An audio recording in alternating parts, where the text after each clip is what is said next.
everybody, and welcome to Lanco's Clide Martin Memorial Speedway as Blue Ridge presents Race Night at the Clide. This is our second racing broadcast of the 2017 season. Great to have you all here with us. I'm Barry Angstad, and I'm joined tonight by someone who was called in to pinch hit here at the last minute, but we thank him very much for jumping in. Mike Feltenberger joining us from Speedway Entertainment.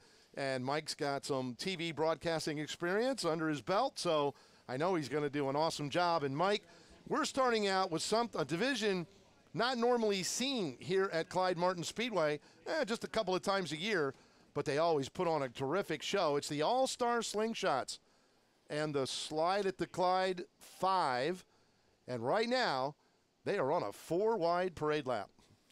Yes, that's something normally not seen in the slingshot world, but if they want to do it here, that's glad for the fans, and the drivers will love it just as much. Well, ladies and gentlemen, now our live audience, we ask you to give them a wave, give them a send-off, pick out your favorite. Who do you think will end up in victory lane here at the end of 30 laps? We've got an all-star field here. They are the Allstar Slingshots, Mike, and let's get into that starting lineup. The pole sitter in the 55 is Jared Silphy, and starting second, the 59K, Dakota Kohler. Starting third in the 5S, Austin Silphy, and outside him and starting fourth, the 35, your current point champion or point champion, Dylan Hoke. In the fifth spot, the 84Y, Alex Jankowski, and going sixth, a 4-time national slingshot champion, the Ole Jet, Brett Bieber. Starting seventh was your last feature winner here at Lanco, driving the number 3, David Carrigan, and outside of David in the M1, Justin Mills. The ninth starter is car number 9, that's Joe Toth, and going 10th in the 24, Kyle Hervé. Starting 11th in the M10, Tyler Mills, and Taylor Mills, and in the 12th spot, car number 19, Samantha Muller. The 12T, the Tornado, Tyler Peak, goes 13th, and in 14th in car number 6, Mike Glass. In 15th and the 13 is Blair Shonley, and in the 16th spot, the 21W, Chuck Wary. The winner of this race 1 year ago, the 10S, Seth Spade. He goes 17th in the lineup, and the 97 of Matt Mertz will start 18th. Starting 19th in the 18S is Ronnie Spittler, and outside of Ronnie in the 20th starting spot, the 88, Kyle Smith. 21st starter is the number 33, Jonathan Swift, and going 22nd, a young lady we normally see in the 600 sprints. Tonight, driving the 59X, it's Amber Oration. And rounding out the field, coming in from Johnstown, Pennsylvania, in the 12, Scott Gray. That is the lineup, 23 cars, 30 laps the distance. This is the 5th annual Slide at the Clide for the Allstar Slingshots, and we are green. Jared Silphy in one of those potent S&S Speedways cars, the 55, bolts out to the early lead. His brother in the other S&S car, Austin Silphy in the 5S, he runs second. Running in third in the 3 is David Carrigan, and our outside pole runner, Dakota Kohler, is trying, we got a yellow over in turn number 2. Yeah, one of the drivers out of the state of New York, Taylor Mills, the M10, spinning out over there with 1 lap complete. Taylor quickly getting that car refired and turned around. He'll tag the back of the field. Well, we have an S&S front row now with the 55. And brothers. And all Silphy front row. The kids from Saylorsburg, Pennsylvania, and the 55 who was leading, Jared Silphy, the last year's junior slingshot national champion, moving up to the all-star ranks this year. David Carrigan, who's in third, was your feature winner here the last time the Slingshots were here on Memorial Day weekend. Dakota Kohler started up in the pole. In fact, he has some good runs lately at the action track in Kutztown. Yeah, absolutely. Kohler's been knocking on the door. In fact, I think it was just about 2 weeks ago, Dakota, out of the 20-lap main event, Kohler led like 19 3/4 of those laps. And the car right behind him on the racetrack right now is the driver who passed him for the win, Alex Jankowski. Okay, now the Slingshots, they double up until we get to the halfway sign. We get the halfway sign, we go single file if there's a yellow after that. And the 2 drivers we were referring to, you see there, the 59K is Dakota Kohler, 4th on your screen, and then that red 84, that's Alex Jankowski. There, and Mike, always impressed, a lot of good young talent in this slingshot division. Well, the amazing thing about the Slingshots is the drivers' ages range from 6 to 80. Literally. Yes, we're literally. not exaggerating. Now, of course, 6 years old, that's junior Slingshots.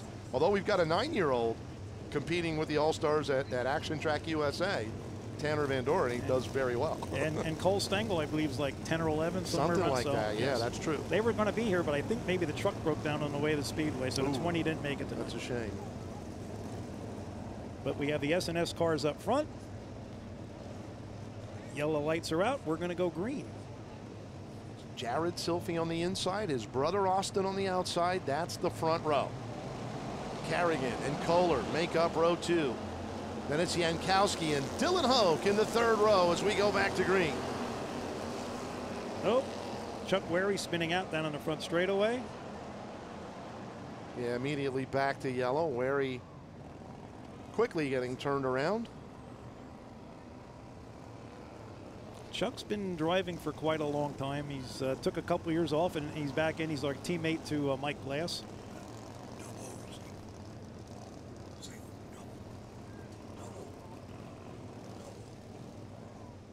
Yeah, double file restarts utilized here by the Slingshots in their tour races until we get to the halfway point. Yeah, well, and if there's a yellow after a green, they get one chance to do it. So we'll go double file again. If we get a yellow after this, we'll go single file. Okay. Old rules a little bit different than what we see in the micro sprint divisions here at Clyde Martin Memorial Speedway. Next telecast, by the way, July 15th from here at Clyde Martin.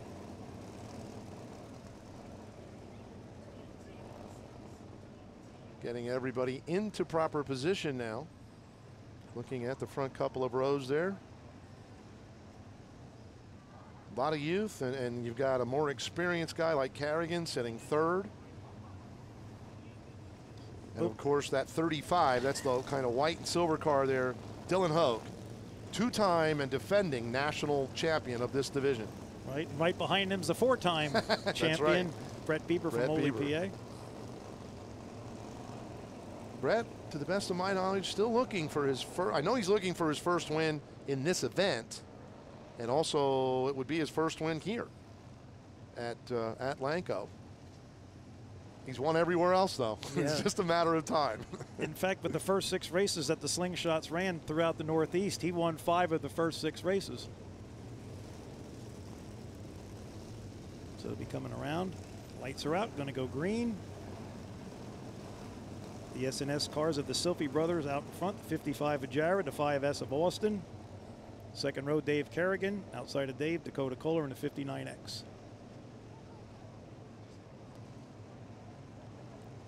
Coming to the starting zone. Green is out.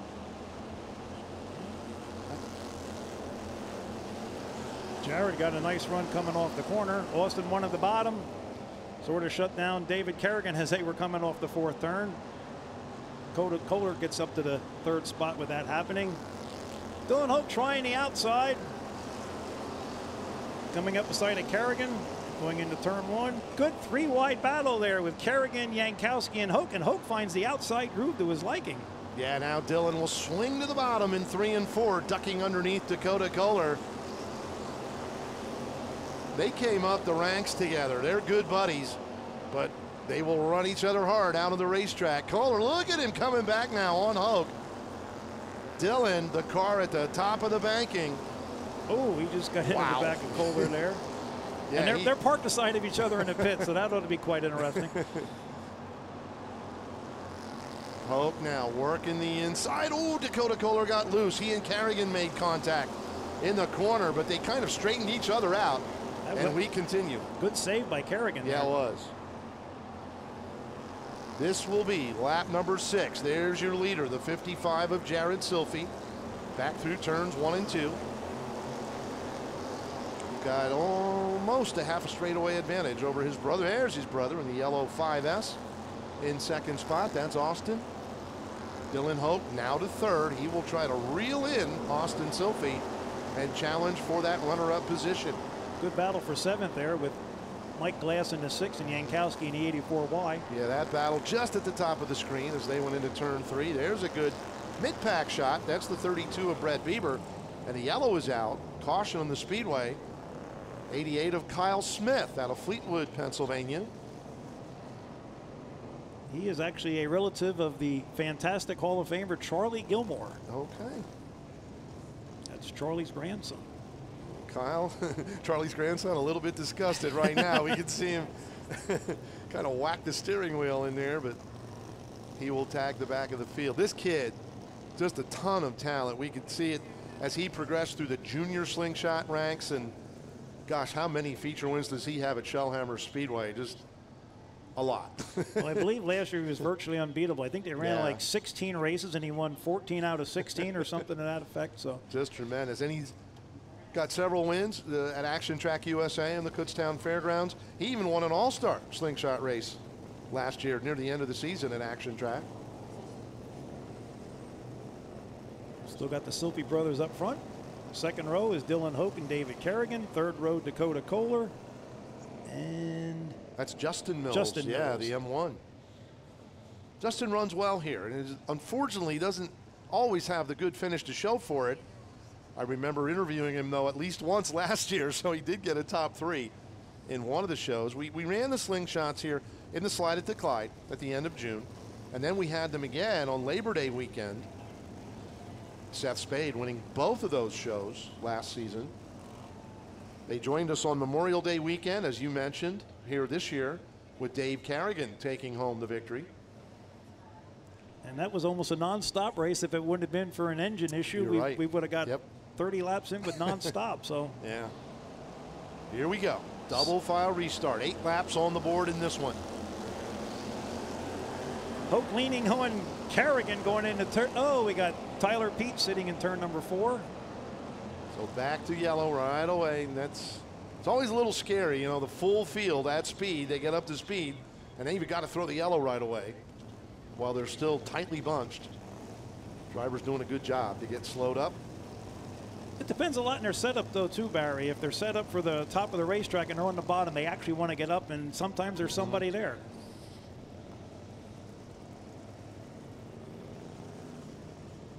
We haven't said too much about Joe Toth, and he's staying steady right where he's at. He's one of the tour regulars. He runs all the regional tours and the national tours.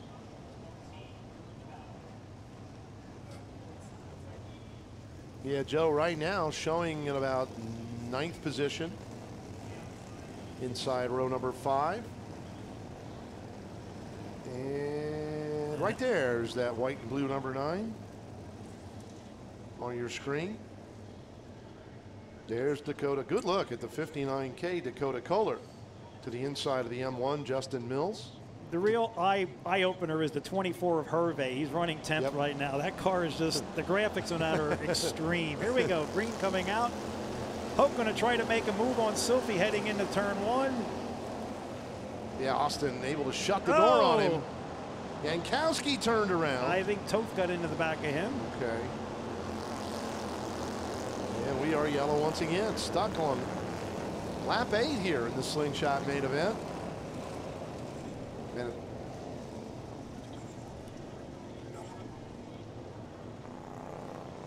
8 laps down, Alex Yankowski back underway.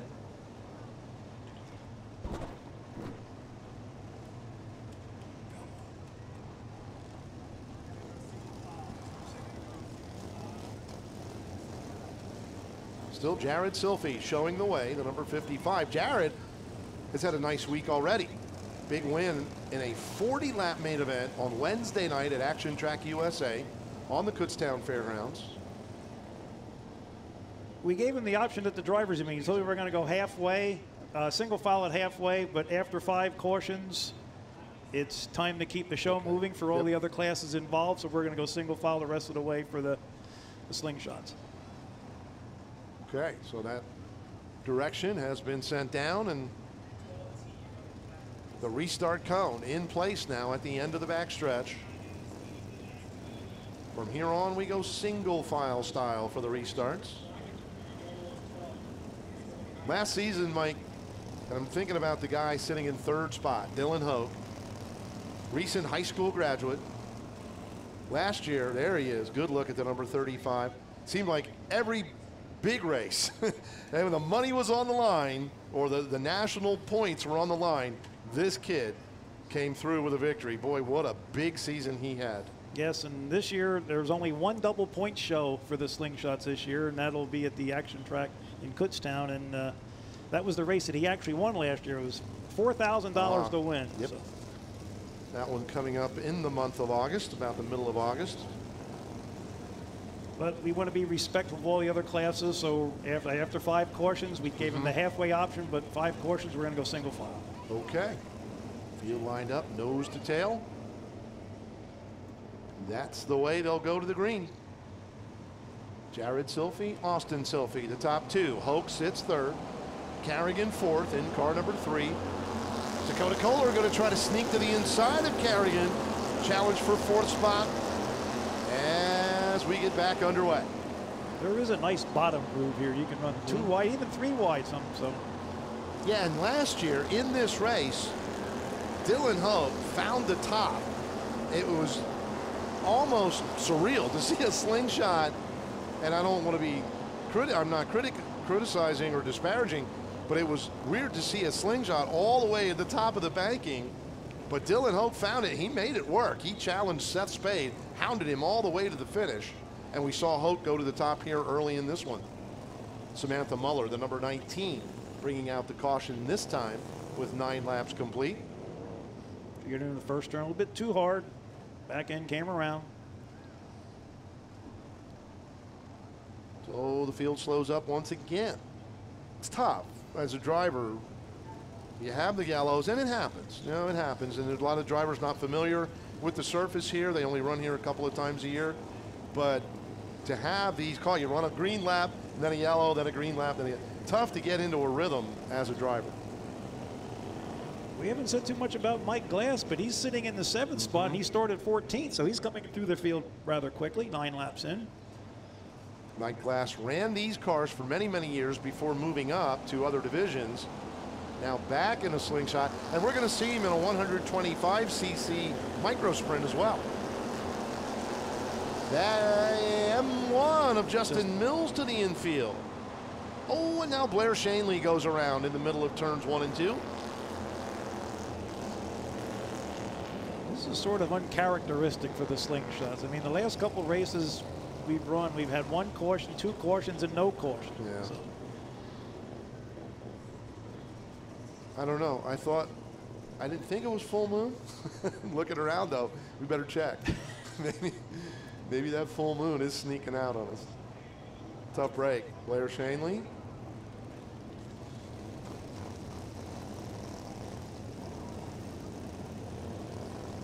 Mills wasn't happy with somebody. Yeah, not sure who Justin was pointing to. He had been running near what, top 8, somewhere in the top 8. He was with the Kohler and Glass, so I don't. It's not something you like to see. I mean, it happens in racing. It's, you know, there's nights you're going to be good. There's nights things aren't going to happen. Emotions certainly do run high, though.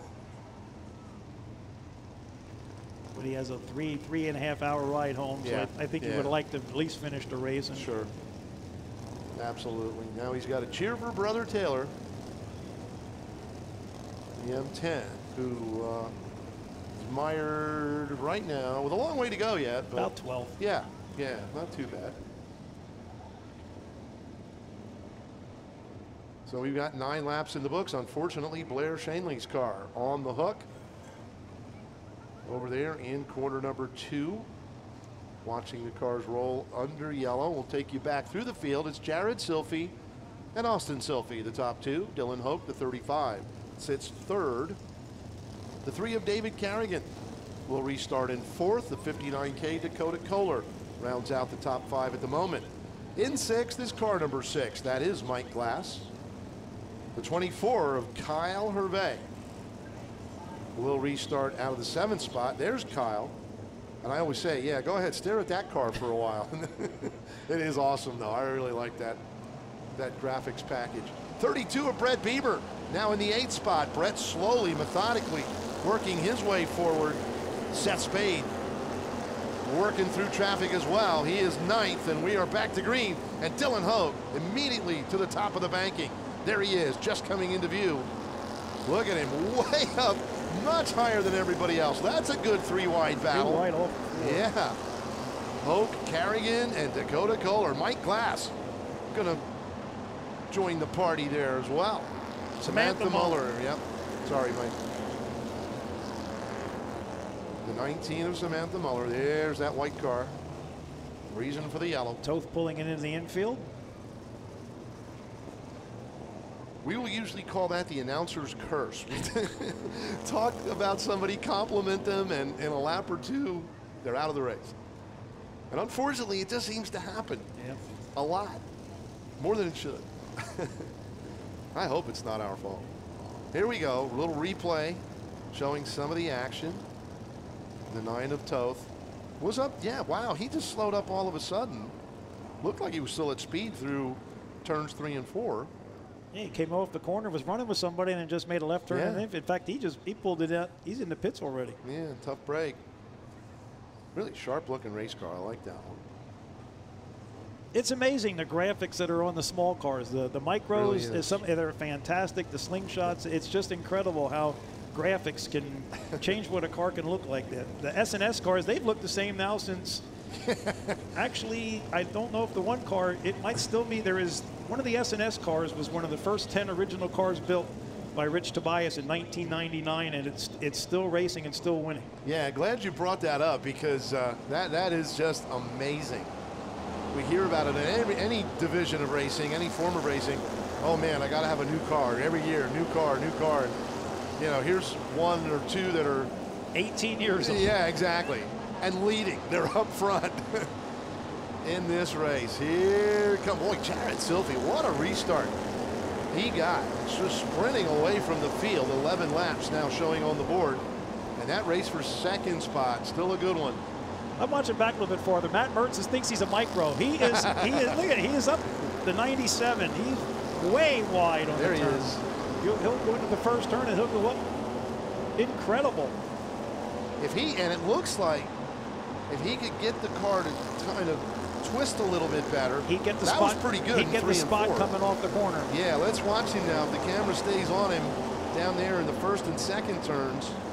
Okay, it was a little bit better that time. It looked like the back end kind of came around the way it should. It's way up against the guardrail. Putting on a show is the 97 of Matt Mertz. Well, this is a motion-driven class. You don't want to slow down. Right. You slow down, it's called scrub speed. You don't want to slow down because it's tough to regain your speed once you slow down. Dylan Hope making a strong run for the second spot. Ooh, gets into the left rear. And Samantha Muller.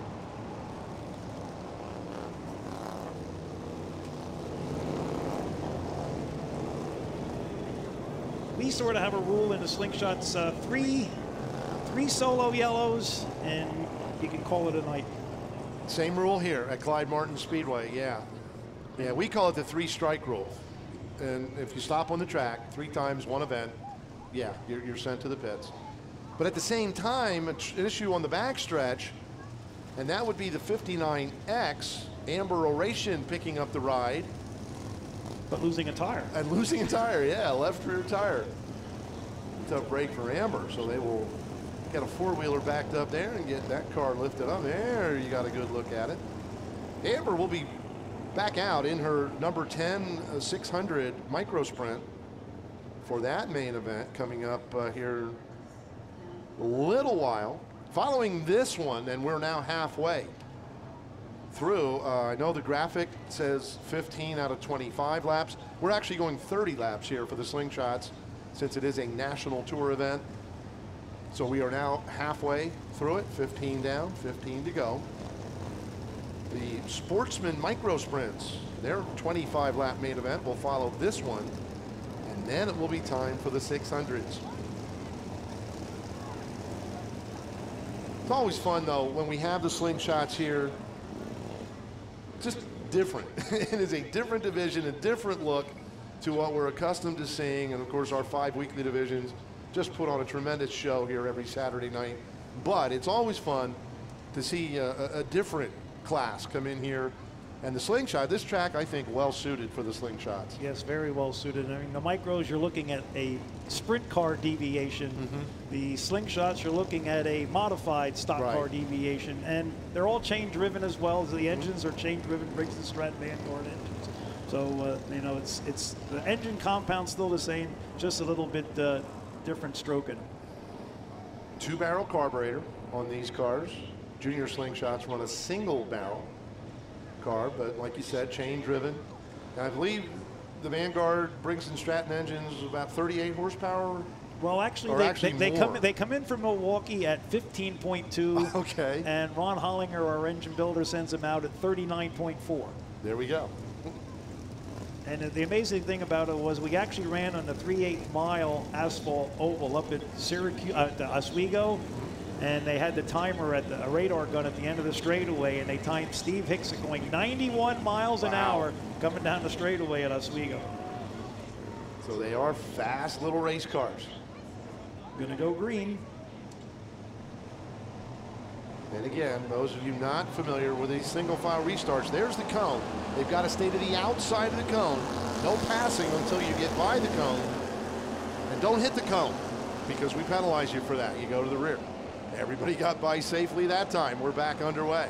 Mike Glass challenging Dakota Kohler. That's back there about 5th spot. As Jared Silphy pulls the field back into turn number 1.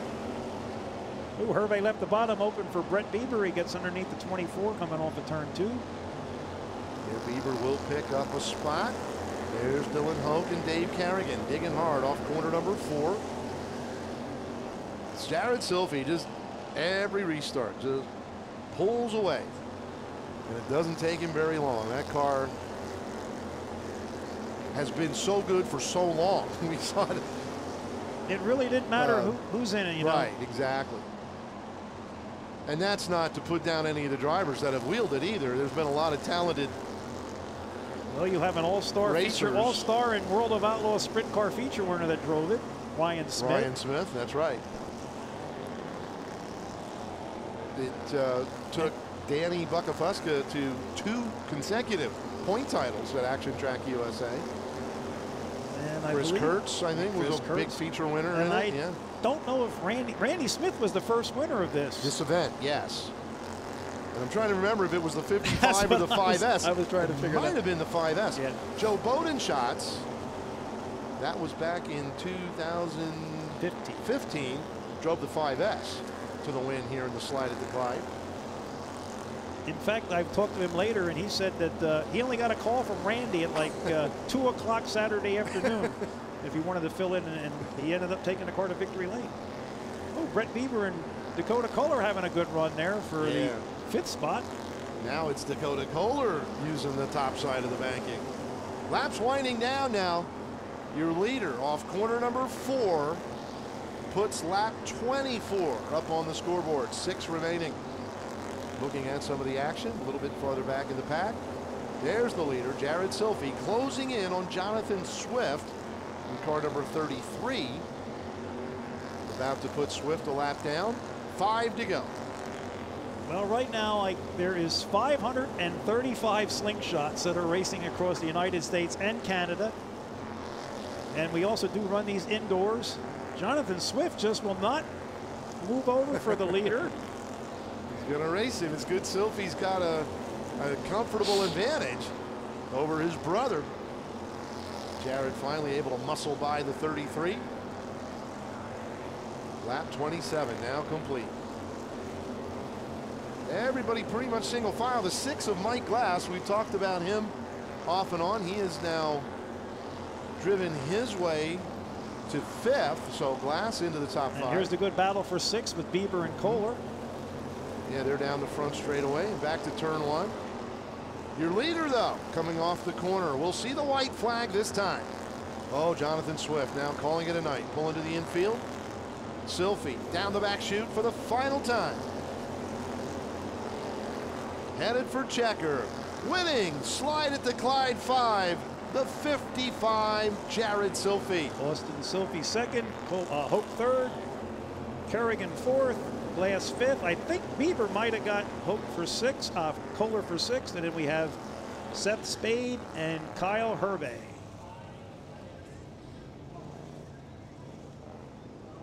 Once they get going, it's right. There was plenty of action, you know, mid-packing and everything. It's just not what happens up front. So great run here by the Silphy brothers and the S&S Speedway cars. Yeah, and again, got to congratulate Jared. What a week. And we'll talk to him down in Victory Lane about not just this one, but his two big victories this week, building a lot of momentum here as the season heats up in the month of June. Our first feature event in the books. We'll be back to talk to the top three finishers in Victory Lane right after this timeout. Because you've got a race. Hyper Racing has technical help that will blow your mind. Online or phone line. A world-class facility that manufactures perfection. Fuel injection conversions, chassis dyno, shock service, and a massive inventory for micro sprints, lightning sprints, midgets, and quarter midgets. We have what you need and will deliver your package full of adrenaline. Hyper Racing, because you gotta race. Ace is the place with the helpful hardware, folks. I'm going fishing and I need a new cooler. I showed him our Yeti coolers. They're incredibly durable. Ace is the place with coolers tested on real grizzly bears. Because everyone knows bears hate warm soda pop.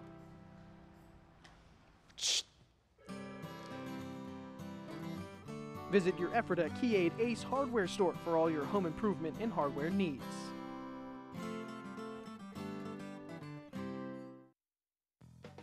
Bud Spring Service of Lancaster has a full-service facility specializing in drive shaft repair and replacement, spring repair and replacement, suspension rebuilds, brake replacement, and complete wheel alignments. Direct distributors for Dana Spicer Driveline, Meritor Brakes and Driveline, and Eaton Fuller Clutches. We have the parts on hand to keep your trucks on the road and minimize your downtime. Please call Bud Spring Service of Lancaster. Looking for ink that you're actually proud to have on your body? Downtown Mannheim's Reanimated Art is a mecca for quality design, clean, friendly atmosphere, piercing varieties, and of course, intricate works of art performed by masters in the business. Are you unhappy with an old busted tattoo? We can literally reanimate it into a work of art you can be proud of. So stop wishing you could, impress your friends, get the ink that makes them think. Reanimated Art. Call 717-664-2877. To the voice of choice, Barry Angstadt with the Victory Lane interviews for your top three slingshot drivers. And we are going to start with third place finisher Dylan Hogue, the driver of the 35, the defending national slingshot champion. And Dylan, you were there, you were challenging, but man, those S&S cars are really quick. Yeah, they had them hook up tonight. I mean, we were fast. We couldn't be much better than we were, but they had something else that we didn't in that setup. I mean, they got it figured out here. But congratulations to them. Yep. They work hard for that. And a good run. Hey, when you can roll it back into the trailer with all four wheels on, third place paycheck, not too bad. No, not too bad at all. Congratulations. Dylan Hope finishing third. Is my runner-up involved in Victory Lane photos? Austin? He's, I know, doing the brotherly thing, I know. Austin Silphy, come on down here, buddy. We got to get a good camera shot on you. Okay. Austin, great job, but you didn't have anything for your brother tonight. Yeah, I know. He was just way more hooked up than I was. I was too loose through the corner. Nice job, though, chasing him. And, hey, you held off not only Dylan here, but Dave Carrigan and a bunch of fast cars. So second's not so bad, huh? No, it's my second time finishing second here. I love this place. And we love having you. Thank you. Thank you. Austin Silphy finishing runner-up tonight. And now, Jared, could you come? I need a third hand here. Okay. Jared Silphy, victorious in the slide at the Clyde. What a week this has been. Mike Feltenberger and I were talking about it during the race on TV. Big win Wednesday night at Action Track USA, and now you follow it up I know a good starting spot always helps, but man, this thing's a rocket. Yeah, I couldn't thank Randy enough, honestly. He gives us the best car every time we come to the races, and it's just all because of him. Like, honestly, he's helped us with everything we could possibly think of, and it was all because of him.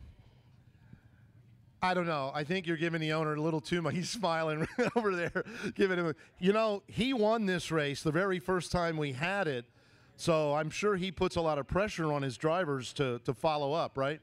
Yeah, I knew we were going to come here and be fast because Kutztown we did really good. The car was hooked up. I just was patient, and I made my moves one by one, and we just took it. And tonight we started first, and we just stayed there and held our position.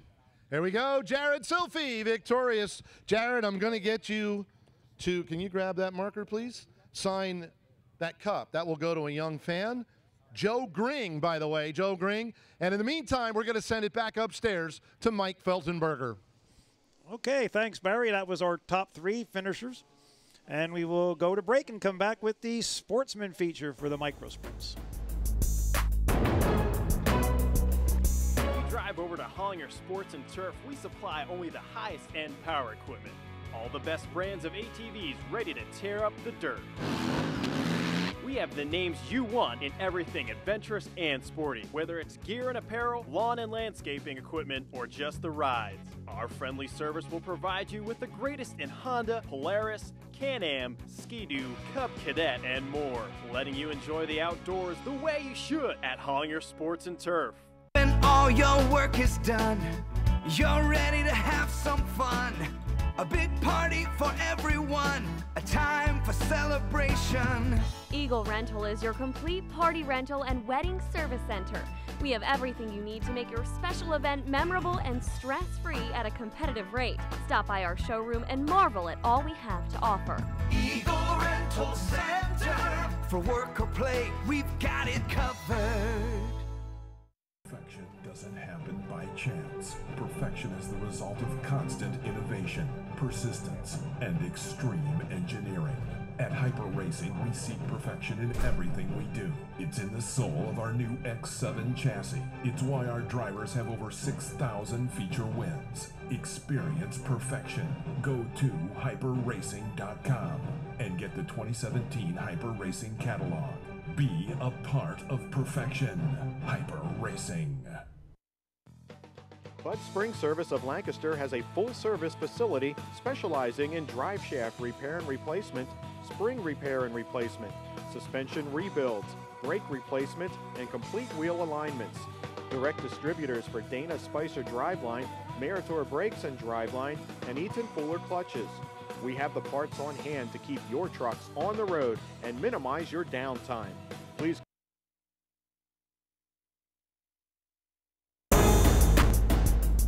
Sports and Turf Group at 4126 Oregon Pike, Ephrata, PA, zip 17522. Contact numbers 717-859-5455. MJF Trucking, the dump truck service at 15 Swamp Church Road, Reinholds, PA, zip 17569. Their contact number 717-336-7151. Bud Spring Service, 1420 Arcadia Road, Lancaster, PA, zip 17601, and you can contact them at 717-392-3416.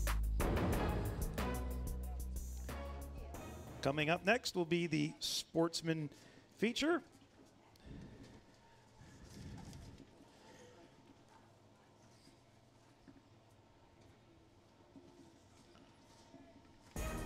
There is your lineup.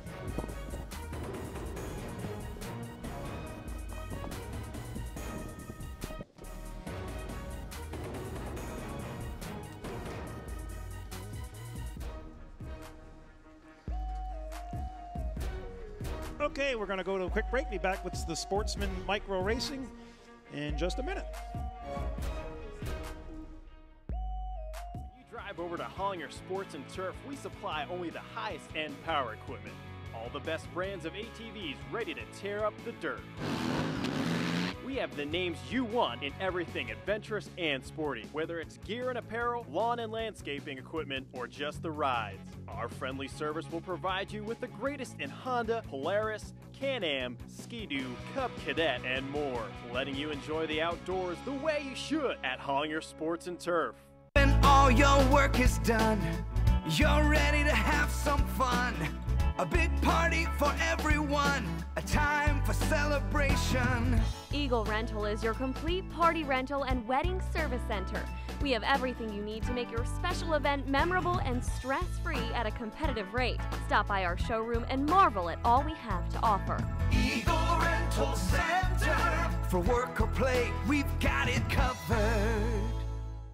Perfection doesn't happen by chance. Perfection is the result of constant innovation, persistence, and extreme engineering. At Hyper Racing, we seek perfection in everything we do. It's in the soul of our new X7 chassis. It's why our drivers have over 6,000 feature wins. Experience perfection. Go to hyperracing.com and get the 2017 Hyper Racing catalog. Be a part of perfection. Hyper Racing. Bud Spring Service of Lancaster has a full-service facility specializing in drive shaft repair and replacement, spring repair and replacement, suspension rebuilds, brake replacement, and complete wheel alignments. Direct distributors for Dana Spicer Driveline, Meritor Brakes and Driveline, and Eaton Fuller Clutches. We have the parts on hand to keep your trucks on the road and minimize your downtime. Please.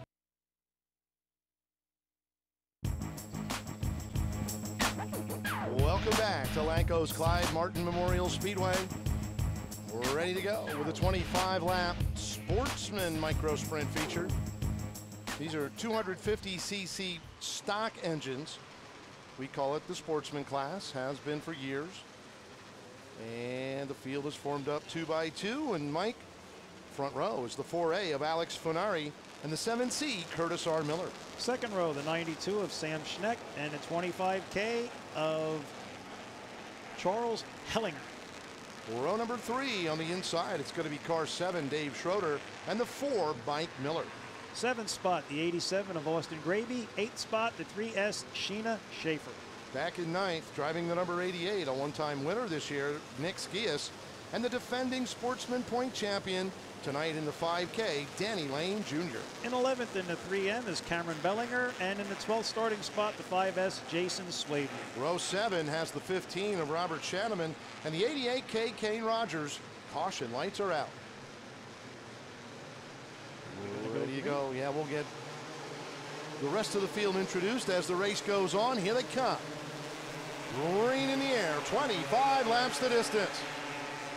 Alex Funari looked real strong at his heat race earlier tonight, and he is out to the early lead. Boy, they are 3 wide, back about 5th spot. Look at that pack. Yeah, rubbing his racing even in the micros.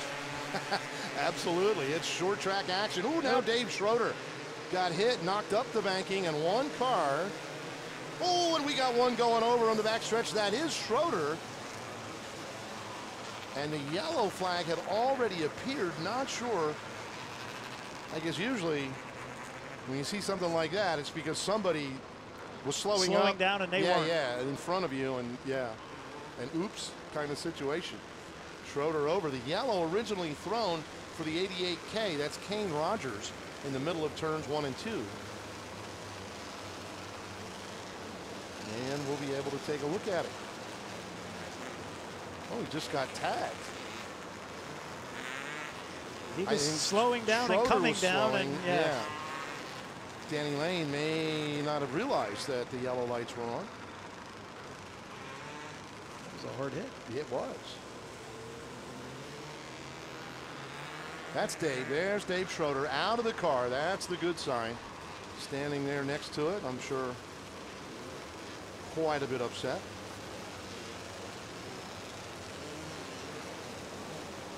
So 1 lap was scored, 1 lap in, 24 to go. Give the rest of the lineup. True. I believe we stopped back about 14th. Yep. Kane Rogers, the 88K, who's now the reason for the yellow, but take us back through 15th. 15th, the was 25S, Ricky Seacrest, and in the 16th spot, 15P, Patrick Kim.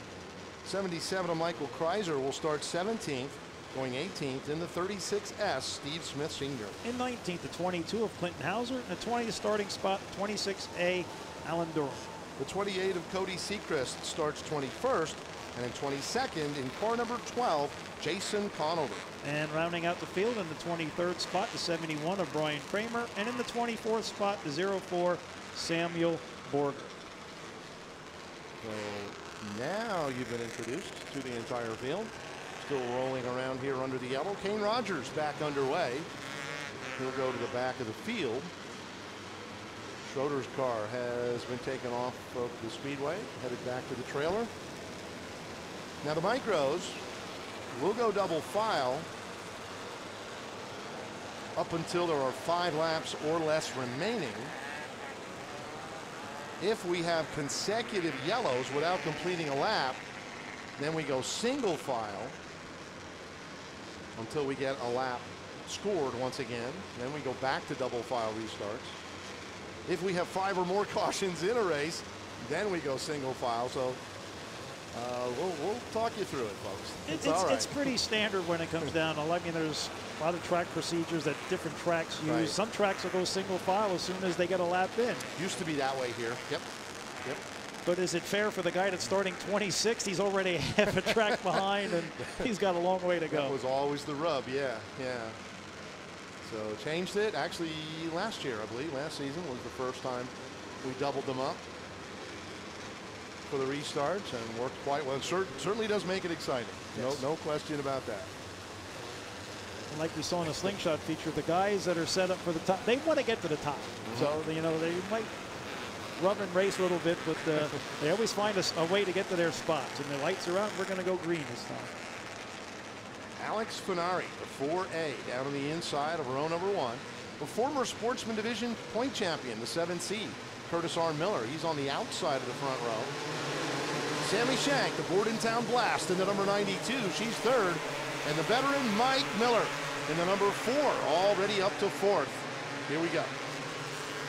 Good 3 wide back in the pack there. Watching the 3M point leader, Cameron Bellinger, pick his way through the field. Bellinger, now he in the 87 of Austin Gravy. Bang wheels. They are battling for the number 5 position. Yellow is out. They were coming up on lap traffic already, so that was quite interesting. 28 of Cody Seacrest, the reason for the yellow. Cody already back underway.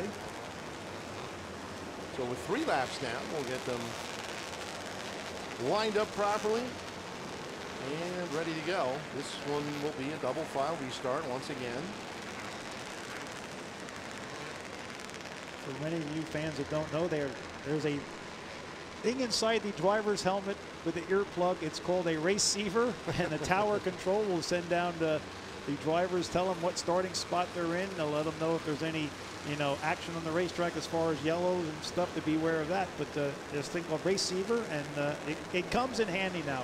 It sure does, yeah. The technology, you know, just like in any other facet of life, you know, the technology is improving the way we run these races. Many years ago, went to the electronic scoring with the transponders, and God, that was just a godsend. I think that's one of the greatest inventions that they made for this sport in any level of racing. The electronic scoring, and of course now with the receivers, you do the one, and the drivers can't talk back. Right. That's an important piece of the receivers. And there is no spotter. There's no spotters. They don't have spotters. Everything that's going through their radio is coming from the control tower. Right. One person here in the tower. But they are a big help, like you said. But at one time, there used to be 6 people up here hand scoring. This person would take the first half of the field, and then they do the guys that drop out and the guys that are getting lapped. And it's incredible how this technology has made for racing. It was always fun, though, to watch the scorers work, too. And when you had some people who were really good at it, and we did here at Lanco for many years, it was a lot of fun to watch them work.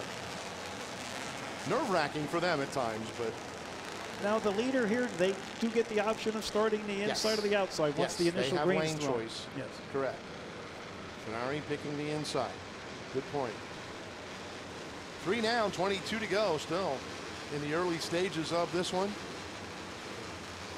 Alex Funari. He's been getting better and better. He came from down at Airport Speedway, Newcastle, Delaware. Ran down there for some years and has now been competing here in our Sportsman class as a regular for the past 2 seasons, and just improving all the time. And it's good to see him running so well here in the feature, trying to utilize that pole position starting spot. Leading, he's got a couple of tough customers though. We're all around him. So it's going to be a lot of hard work for Alex if he can pull it off. Curtis Miller with a head of steam on the outside. Miller will gain the advantage down the back chute. New leader, the 7C, Curtis Miller. Good battle for second. Yeah, that's the 92 Sammy Shank. Boy, and Bellinger looks like he is on a mission. The 77 of Michael Kreiser to the infield, falling out, and we've got yellow. Oh, the leader. Oh, slowed up, and was that Funari? Well, we got one in turn. Actually, the leader, I believe Curtis Miller, was braking. That's why he slowed.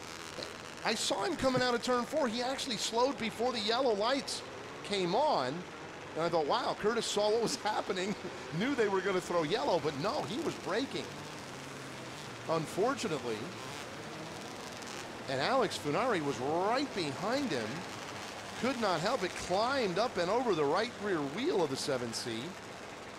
Funari, though, able to continue, so he is going to go back to the lead. Tough break for that kid right there, Curtis Miller. You can see the wing damage, and I think that's because of Funari. Came up. Yeah, climbing up and over his right side. And again, Alex, nowhere to go. When Curtis just suddenly slowed in front of him. Boy, what a tough break. Well, Curtis Miller. Your sight lines, Barry, are really, you don't get to see everything because with the new heavy restraints and what they have on the self-containment seats, your peripheral vision is just not there. So if something comes up beside you, you got to sense it, and a lot of times you can't. Yeah, it is tougher for the drivers. Safer, they are safer, but it's tougher as far as vision goes. So Funari will go back to the point. Now he's got Sammy Shank, the number 92 out of Bordentown, New Jersey, to his outside. Sammy has been a race winner here in the Sportsman class. So looking for win number 1 this season. She is working hard to become a registered nurse. Her career of choice, and I believe just about a few months to go maybe in the nursing program. These classes, basically none of these drivers make a living running the small cars. So, I mean, what you're seeing here is basically a hobby for a lot of these drivers. Correct. Yeah, all of them. In this field. I'm watching the guy third, Cameron Bellinger. There he is, that good-looking number 3M in third. He's got the 4 of Mike Miller to his outside, but Cameron has been really coming hard. Coming to the front, he just walked away with his heat race earlier tonight. Bellinger, the current Sportsman point leader, and he is now running in second position. Bellinger is the point leader, but he doesn't have a win yet this year, so he is looking for win number 1 here in the Sportsman class. Alex Funari, though, he's gotten out and opened some daylight over the rest of the field. And they're sort of running both the same lines through the corners, so. Yeah, down around the bottom, and boy, don't look now. The guy that was the winner, I believe, the last time we raced here, the last time we were on television, Jason Swavely, the 5S, is now third. And he has just been picking off cars. Ooh, Bellinger trying to get by a slower car. They were rubbing wheels down the front straight away. Well, we didn't bring you the heat action, but Swavely went from the 5th starting spot to the 1st spot before they got to the flag stand. Yeah, you're right. Yep. Yeah, he was another one. Looked real strong in the qualifying heats. Austin Gravy, the number 87, now to 4th. Good run for Austin. Like they always say, it's easy catching the guy. It's tough to pass him. That is true. And one thing that can either help or hurt is lap traffic. And that's what's coming into play right now. You bet. Grenari leads, but he is catching. He has caught the back of the pack. But it was Bellinger who had trouble with a slower car a couple of laps ago. Grenari able to pick his way. He got by Jason Kahn over there. Now they got two guys running for position with the leader coming. Yeah.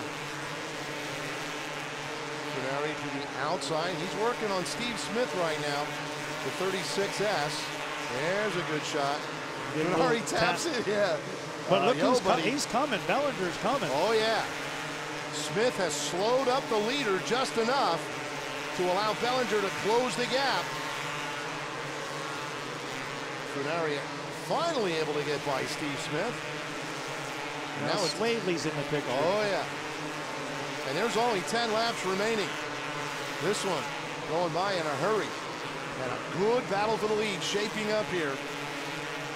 There they go, first and second, back into the corner. Grenari, it's a good run off the bottom, exiting the turn. Bellinger's trying to keep his momentum up on the high side.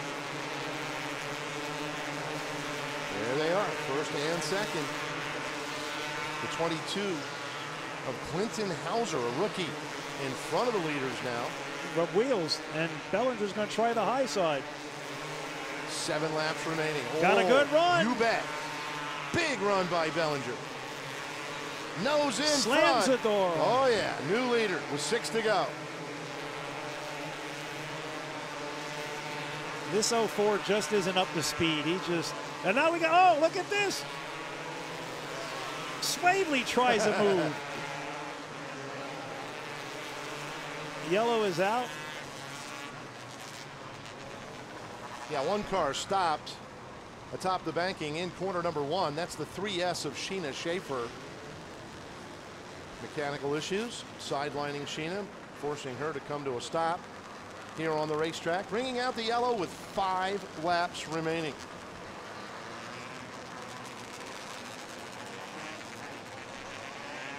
The worst thing you want to see, Barry, is the idea of a lap car all of a sudden trying to be fast and running with the leader, and that's not always a good sign. But at 04, he changed a couple positions up front being a lap car. Yeah, that lap traffic can alter the outcome, as we said. Cameron Bellinger is the race leader, started 11th. The 5S of Jason Swavely, who is currently in 3rd, started 12th. See Nick Skias, the number 88. Back there in position 6. So Nick has been running a steady race. Austin Graby, got to give a tip of the hat to the number 87. Graby started 7th, but fell back a little bit in the beginning, but then worked his way. He kind of followed Bellinger to the front for a while. And Graby now has settled into the 4th spot. Mike Miller, car number 4, rounds out the top 5 at the moment. 88 of Nick Skias is 6th. 5K, Danny Lane Jr. in 7th. The Skias name has been in racing in some form or another for at least a good 50 years. The Golden Greek, Chris Skias, driving modifieds for many years, dirt modifieds.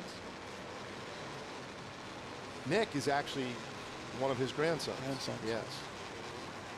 Nick's father, Pete, and Uncle Chuck Skias, racing these cars for many, many years. And Pete still hops in, buckles in occasionally. Tiffany was a Miss Motorsports and also a 270 racer. So there was some beauty in the family. Yeah, just one. Just Tiff. No, I'm kidding. Just kidding.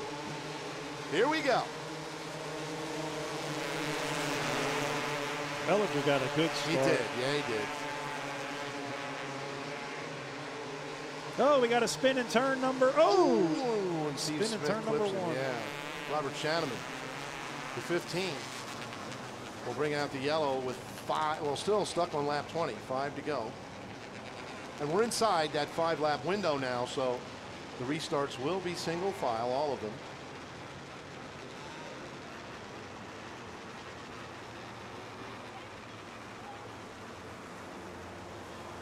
Mike Miller will get his spot back. No lap was completed. He'll be in the 5th spot.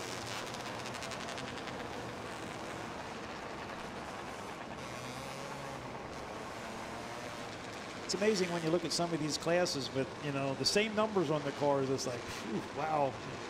One class had like 5 or 6 number 44s. And yeah, this is the Sportsman. We have a lot of 28s. Yeah. And of course, there can only be one plain old 28. Everybody else has to add a letter to it. And it depends when you reserve that car number as to whether you need a letter or not. 5 to go. I don't think it's over yet, Mike. We got Bellinger, and he's really looking strong out front. But I think if Swavely can get by Funari to go to second, this one could get pretty interesting. Well, he had the shot with the lap car, but then we didn't count the lap. So. Right. But he's going to make a move on the low side. That car's fast. Yeah, Swavely goes to the number 2 position. See Sammy Shank there racing with Patrick Kern. A little bit farther back in the pack. There's your race leader. They call him the Wild Man, Cameron Bellinger, out of Middletown, Delaware. Out front. Oh, front straightaway. Yeah, that was a hard hit, and they're still piling in. And 3 cars involved in all. And 22 laps now complete. 15 of Shanneman, one of the cars involved. And there's the 16P Patrick Kern. I believe he was the 3rd car to become involved. And there's one, I can see the tail of a car here at the end of the front straightaway. The Napa on the front wing, that's Shanneman, the 15. 28, one of the 28s. Yep. The Seacrest car. The first one to go around, and then Shanneman clipped him as Robert was trying to get by.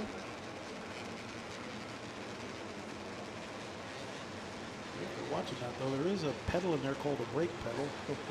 And it seems like the guys wanted to stay on the right one on the gas and try to drive through it. And there's times you just can't drive through something like that. They are racers. They're on the gas.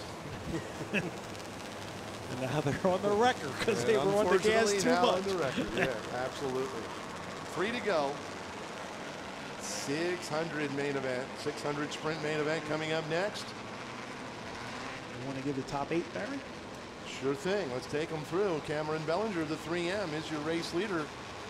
Now into 2nd spot. We were wondering what would happen if Jason Swavely were able to get up to 2nd. We'll find out over these final 3 laps. The 4A of Alex Funari now back to 3rd. 87 of Austin Gravy runs 4th. 88 of Nick Skias will round out the top 5 here with 22 complete. The 4 of Mike Miller is 6th. 5K, Danny Lane Jr. in 7th. Good run for the 88K, Kane Rogers. He was, I believe, our very first caution. And that is the 28K of Charles Hellinger, by the way. The car that was in that mishap. Hellinger's car now being towed to the infield. But Kane Rogers, I believe, was the very first yellow down there in the middle of turns 1 and 2. So he has climbed from the back of the pack now into the top 8. He runs 8th. 92 of Sammy Shank is 9th. Hellinger was 10th prior to that mishap. That should move the 28A of Alan Durham into position number 10, and we go back to green. Austin Gravy muscling his way to the inside under Alex Funari. Gravy will go to 3rd. Maybe bringing Nick Skias with him. No, Funari able to hang on to 4th for the moment. Swavely trying to get a run off the banking. Close in on the leader. White flag in the air. Final lap. Give it a shot off at Bellinger, yeah, off the bottom. Swavely closes. Will he have enough time to mount a challenge? No, it's Cameron Bellinger for the win over Jason Swavely, with the 87 of Austin Gravy finishing 3rd.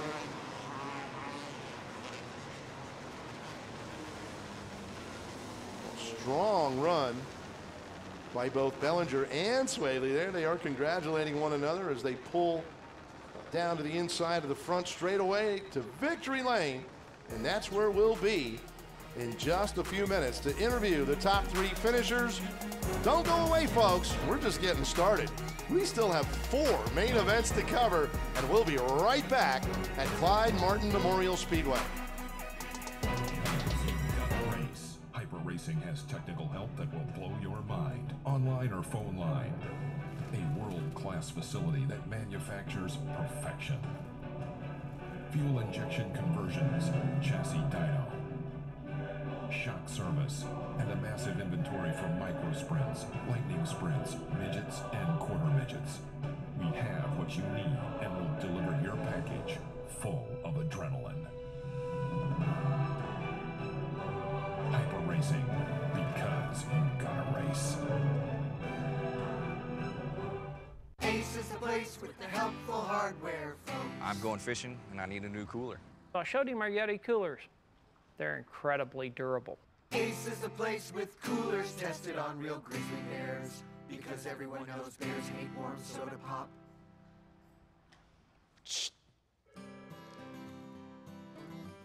Visit your Ephrata Key-Aid Ace hardware store for all your home improvement and hardware needs.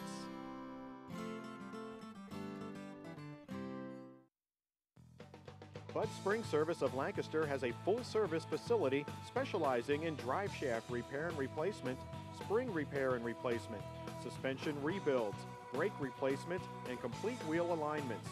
Direct distributors for Dana Spicer Driveline, Meritor Brakes and Driveline, and Eaton Fuller Clutches. We have the parts on hand to keep your trucks on the road and minimize your downtime. Please call Bud Spring Service of Lancaster.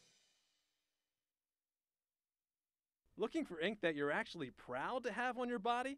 Downtown Mannheim's Reanimated Art is a mecca for quality design, clean, friendly atmosphere, piercing varieties, and of course, intricate works of art performed by masters in the business. Are you unhappy with an old busted tattoo? We can literally reanimate it into a work of art you can be proud of.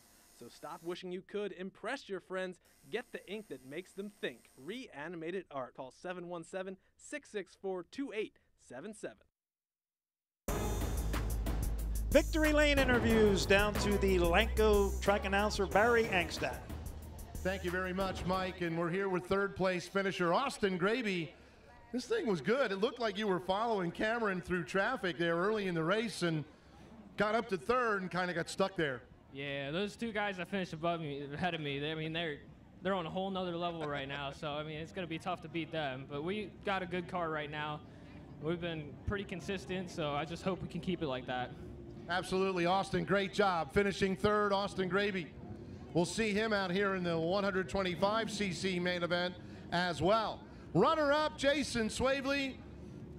I said, man, if Swavely can get up to second, I think it's going to get interesting. Did you not have enough time to mount a challenge?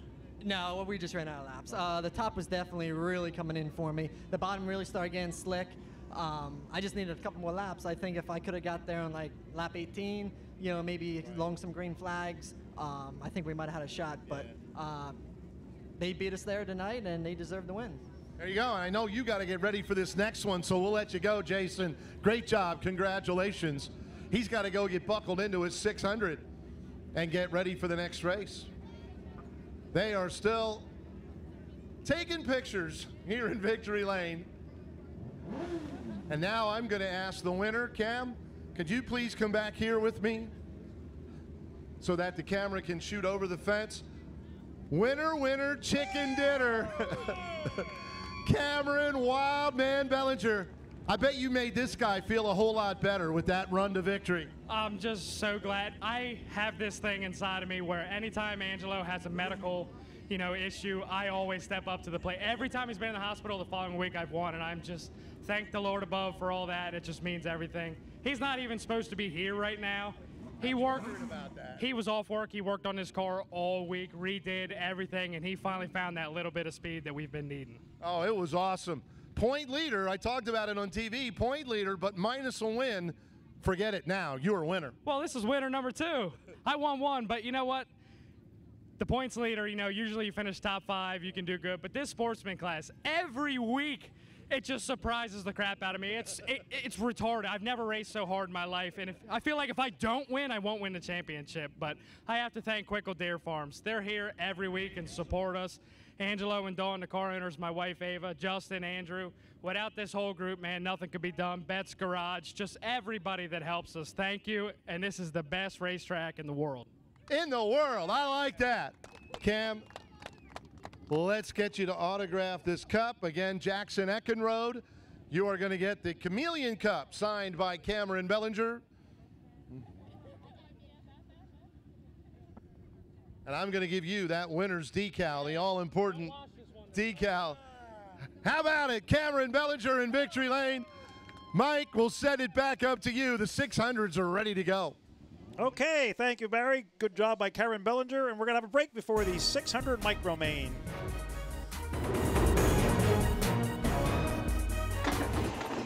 When you drive over to Hollinger Sports and Turf, we supply only the highest end power equipment. All the best brands of ATVs ready to tear up the dirt. We have the names you want in everything adventurous and sporty, whether it's gear and apparel, lawn and landscaping equipment, or just the rides. Our friendly service will provide you with the greatest in Honda, Polaris, Can-Am, Ski-Doo, Cub Cadet, and more, letting you enjoy the outdoors the way you should at Hollinger Sports and Turf. When all your work is done, you're ready to have some fun. A big party for everyone, a time for celebration. Eagle Rental is your complete party rental and wedding service center. We have everything you need to make your special event memorable and stress-free at a competitive rate. Stop by our showroom and marvel at all we have to offer. Eagle Rental Center. For work or play, we've got it covered. Perfection doesn't happen by chance. Perfection is the result of constant innovation, persistence, and extreme engineering.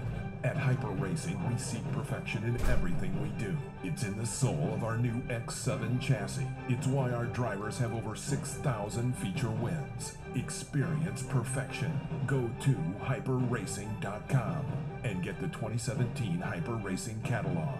Be a part of perfection. Hyper Racing. Bud Spring Service of Lancaster has a full-service facility specializing in drive shaft repair and replacement, spring repair and replacement, suspension rebuilds, brake replacement, and complete wheel alignments. Direct distributors for Dana Spicer Driveline, Meritor Brakes and Driveline, and Eaton Fuller Clutches. We have the parts on hand to keep your trucks on the road and minimize your downtime. Please.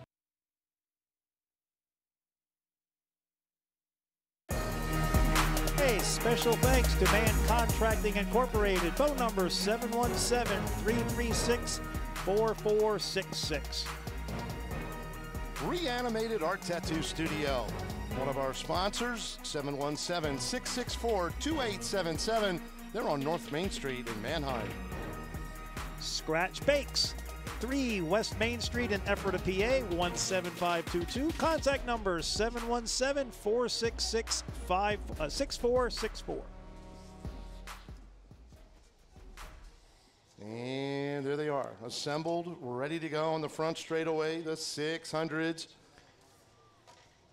We're going to get them going. Drivers, start your engines.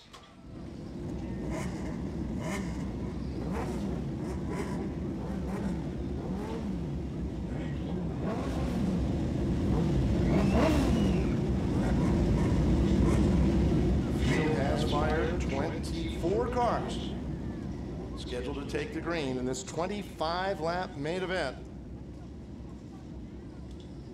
Mike, start us out. Who's on the pole in this one? Front row in the 7J of Chris Oration, and outside of Chris, the 95, Jim Radney. 25 of Sean Brandel, and the number 7, Corey Roth, start 3rd and 4th. In the 5th starting spot, the 11Z of Zach Light. In the 6th starting spot, the 15P of Chris Pansner. 7th starter in the 25K, the winner here 2 weeks ago, Kyle Spence. And alongside him, the 23, Bradley Brown. In the 9th starting spot, just hopping from his race car into a 600, the 14 of Jason Swavely. Outside of Jason in the 10th starting spot, the 33, Ryan Groff. The 83, the point leader, Heath Hanley, will go 11th. And in 12th, in the 28X, Austin Quick. In the 13th starting spot, making a 4-hour drive from New York in the 144, Damon Paul. Outside of Damon in the 22, we have Nash Eli. It's one of Willer Kuski will start 15th, and going 16th, it's the number 17, Brant Ely. 17th spot, the 12 of Danny Stratton. Outside of Danny, in the 18th spot, the 11K Cassidy Michael. And we'll just pause right there, Mike, because there's something that we do here for the 600s, and it is time.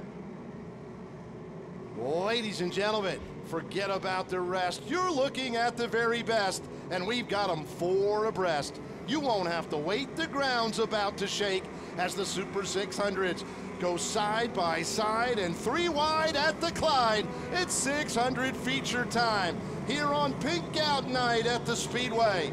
We are raising funds that will be given to the breast cancer department and go to breast cancer patients at Penn State Hershey Medical Center. Here tonight, we thank Kim Glass of Kim's Creations and her staff, TT's Troops, led by Kim's sister-in-law, Terry Bucks. They have raised money here in the past, and again, we are proud to be part of Pink Out Night here at Clyde Martin Memorial Speedway. The 2S of Mike Rutherford will line up 19th, and going 20th, driver who is second in points right now, the 75, Jared Kunkel. In the 21st spot in the 46, BJ Antonio. Outside of BJ in the number 10, Amber Oration. Final row has the 6H of Ryan Hook and the number 81, Hunter James. That is the lineup. Lights are out. We're ready, Mike. That B main was quite entertaining. Just so we might be seeing some of the guys from the back heading to the front. Yeah, I'm excited because even their heat races were just outstanding here tonight. And we should see more of the same here in the main event. Chris Oration, boy, does he need to shake off bad luck. He needs a good run as much as anybody here in this 600 field. And he's going to lead them off turn 2 and down the back stretch. Sean Brendel in the 25 caught a tire and lost a couple spots under the green. 4 wide coming off the 4th turn. Oh, and Bradley Brown, I think he and Swavely almost got hooked together. They were part of that 4 wide maneuver. Bradley almost squeezed into the fence, but everybody pointed in the right direction, and we stay green. Well, there's not a part in this speedway, this Clyde Martin Memorial Speedway, where it's not being used right now, Barry. Absolutely, top to bottom. Oh, front stretch, and it's still going. Swavely and Brown again getting together. Bradley's going to get by Jason. There you go. Heath Hanley, the point leader, part of that. And again, everybody keeps them pointed in the right direction. It is Chris Oration. There you see mid-pack action. Jared Kunkel trying to weave his way through heavy traffic. That's 17 is Brant Ely out of Sassamanville, Pennsylvania. And we have just put lap number 6 on the board. And Mike, you alluded to it earlier. It doesn't take long sometimes with a stretch of green flag racing. The leaders are catching the back of the pack. Lap traffic. And that can change everything. Wow, Jim Radney just made up about 4 car lengths on the leader, Chris Oration. There they come. That's Chris in the 7J, the white and green car. And Chris is coming to pass Amber. And not only is Radney in the picture now, but look at that 25K. We call him on the fence, Kyle Spence. Right now, he is down on the bottom. Couldn't get much lower, and he's making it work. Spence under Oration on the backstretch. New leader. And Radney's getting into the picture now. Yeah, Radney falling back by a car length or 2. Was up there alongside Chris Oration. They'll now battle for the runner-up spot. Spence in heavy traffic. Corey Roth, the number 7. Oh, yellow. He's going to keep on. No, keep on up. Did a 360, kept on going, and the yellow came out. Yeah, that was Brant Ely, the 17, over there in corner number 2. Wow. It was like hold your breath time. Those first 12 laps, clean and green. And they were just dicing first to last and up all over the track, up and down. You know, as a starter, you've got to be safety conscious. You know, there's times where you hold the yellow and like this, they keep on going, but there are times where they won't keep on going, and you don't want to see any more cars involved in something like that. Right. If you err on the side of caution, and it is always a good thing to do that. I'm sure Brent Ely isn't feeling that right now, as you know, he will be the reason for the yellow, but now they get put in front of the lap cars. Am I correct? Yes, should be on the lead lap yet. Yes, would go in front of lap cars. You are correct.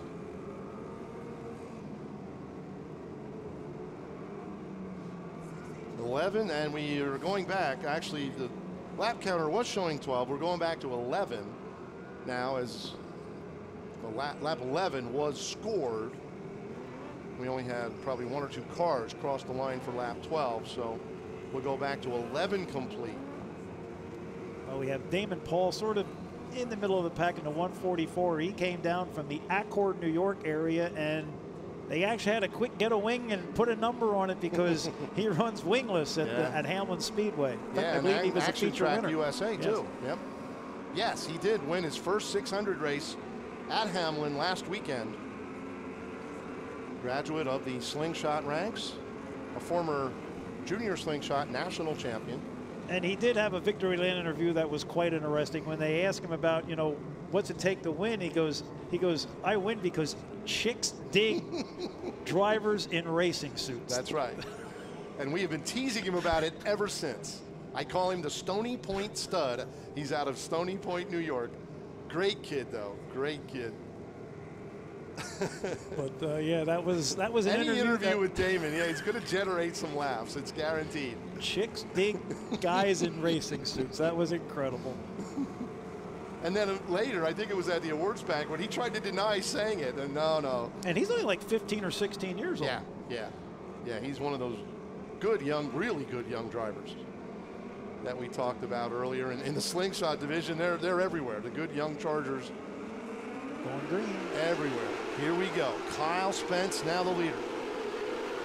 And Spence is actually looking to make it 3 in a row here. He drove Gary Hunter's car to the win on Memorial Day weekend. June 10th, our first televised event. He took this car to victory lane. So Spence looking to make it 3 in a row here tonight, and he is just storming out to a big lead. And we are now halfway. 13 down, 12 to go.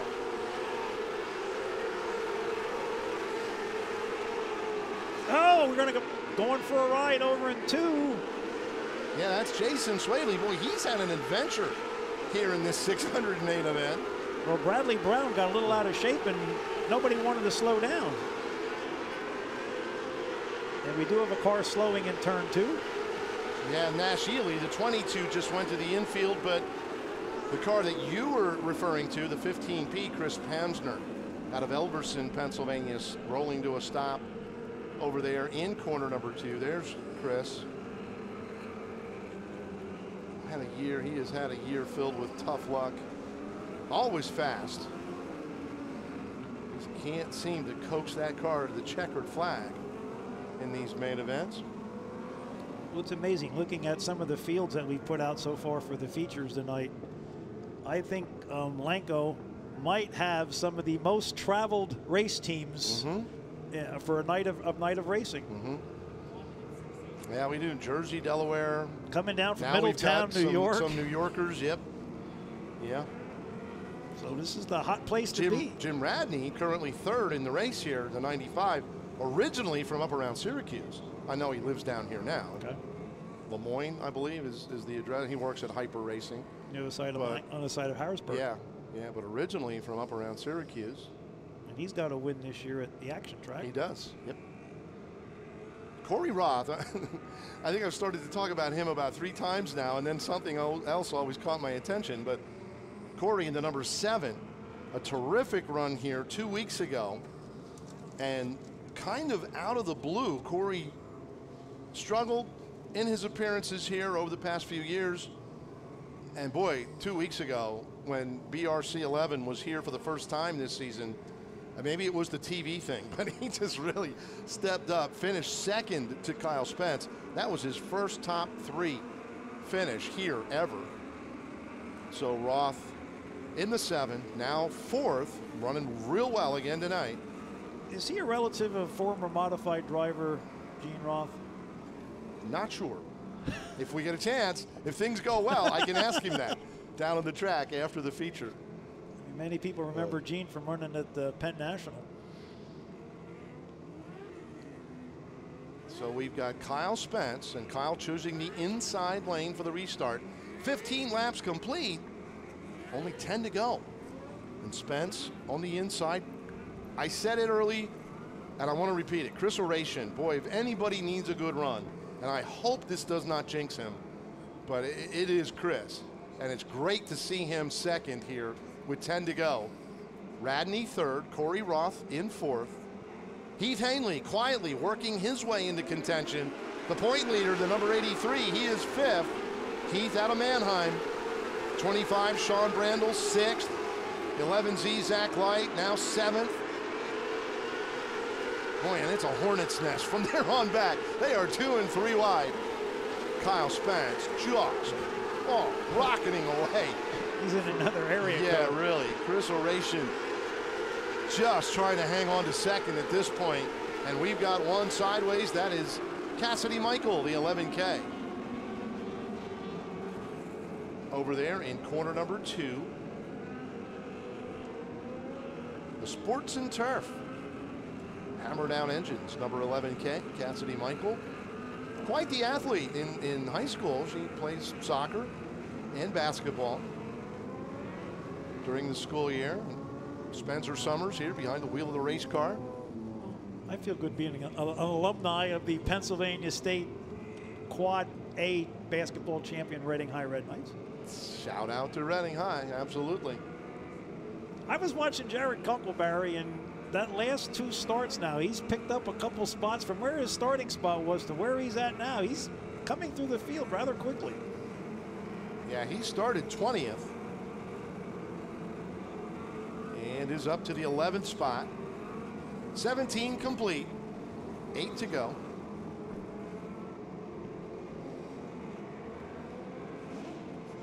But it's amazing that the amount of racetrack these guys are using. And Oration, he started on the high side, but if you watch it, as soon as the green was thrown, he left, get the lead. He left Spence get the lead, and then he tucked down to the bottom to protect the bottom coming off the corner. And as you can see, not everybody drives the same way. Everybody has a different driving style. Well, and the nice part, and it's usually this way, I think tonight is just a classic example. They can run anywhere they want on this track. This surface is awesome tonight, as it usually is, but it's even better tonight. I think all the rain yesterday and last night and then sunshine today has just really made it perfect. They can use every inch of the speedway. Kyle Spence only needs the top though. Boy, he is just flying. Look at that pack coming off corner number 4. Heath Hanley now to 3rd.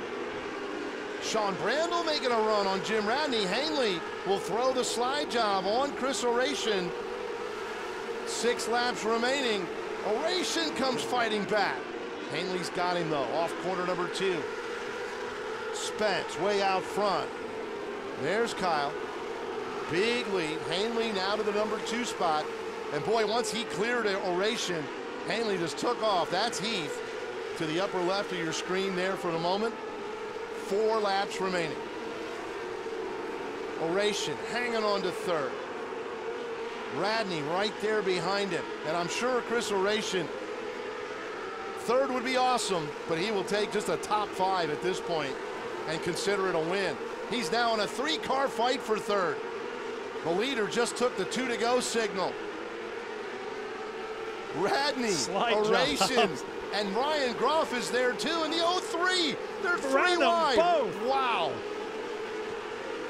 Fantastic racing. White flag in the air. Final lap. Headed for checker. Kyle Spence victorious. Hanley was gaining on him. He was coming. Really gaining. Just ran out of time. Radney 3rd, Ryan Groff 4th. Chris Oration slides back to 5th. But again, I'm sure Chris will consider that a win, the way his luck has been.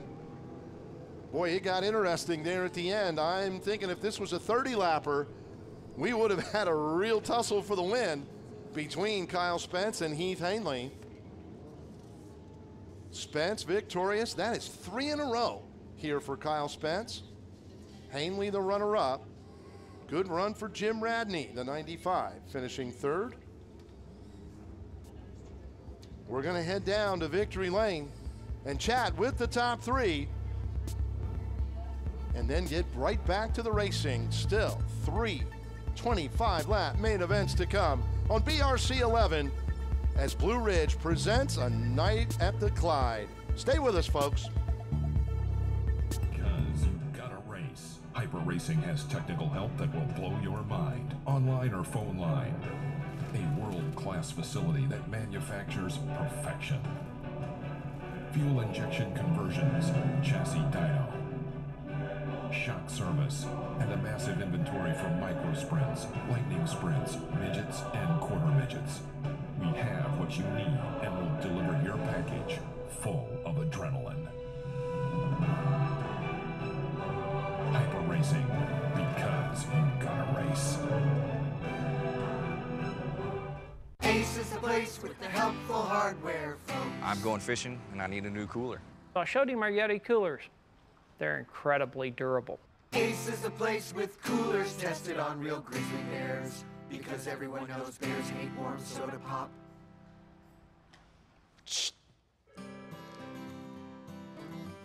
Visit your Ephrata Keyade Ace hardware store for all your home improvement and hardware needs.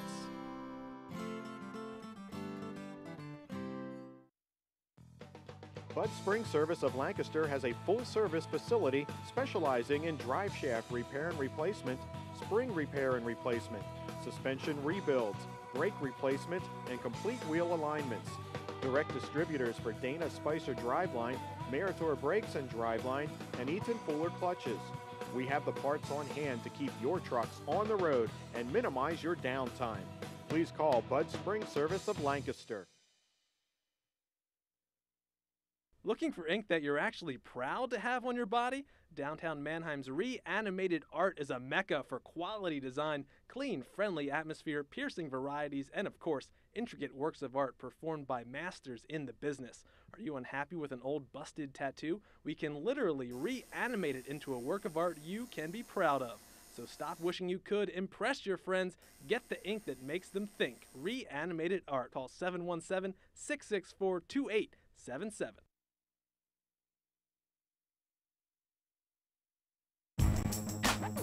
Hey, we're going to go down to track announcer Barry Angstead for the 600 Micro Top 3 Victory Lane interviews.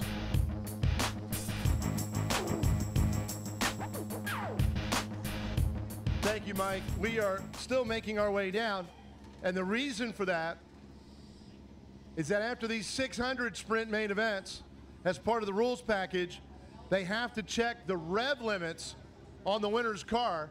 So he stopped over there in turn 4. They hooked up the cable and the device. Kyle Spence just went around to hit the rev limiter to make sure everything is kosher, legal. And Spence now in victory lane. He will be climbing out shortly. But we'll begin our interviews with third place finisher Jim Radney. Man, I don't know if it was fun from your seat, but it was really fun to watch. No, the track was definitely a lot of fun tonight. You were battling, you and Heath, you and Corey Roth, you and Chris Oration. It was just, there's so many drivers to contend with. You got your hands full in these features, don't you? Yeah, it's definitely a lot of fun. There's a lot of good drivers here. It's good fun racing, especially when the track gets up by the fence like this. It makes it a lot of fun. All right, Jim, you made it a lot of fun. Congratulations, Jim Radney, finishing third. Runner-up, debriefing with his car owner, Heath Hanley. Congratulations. Finishing second, and man, you were gaining on him there at the end. You ran out of laps. Yeah, we would have needed some serious traffic. Yeah, I mean, he was good in open track. The trip to Illinois last week really paid off. Really made it kind of thinking and changing some stuff around, and this is as good as a car felt all year.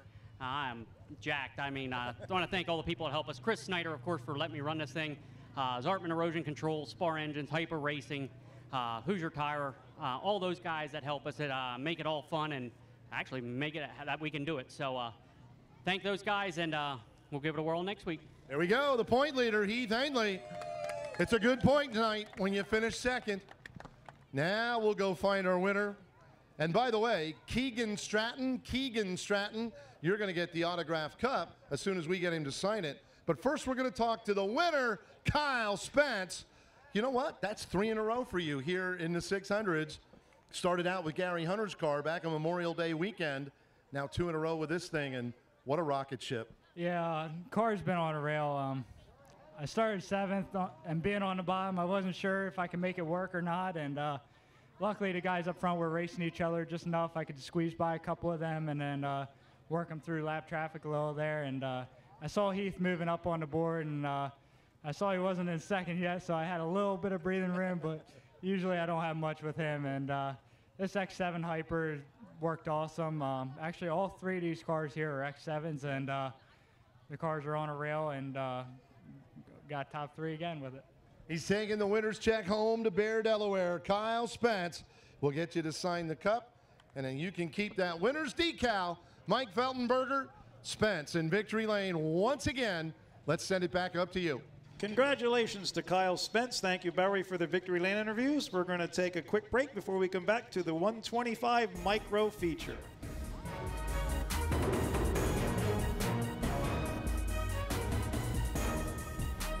Doesn't happen by chance. Perfection is the result of constant innovation, persistence, and extreme engineering. At Hyper Racing, we seek perfection in everything we do. It's in the soul of our new X7 chassis. It's why our drivers have over 6,000 feature wins. Experience perfection. Go to Hyper.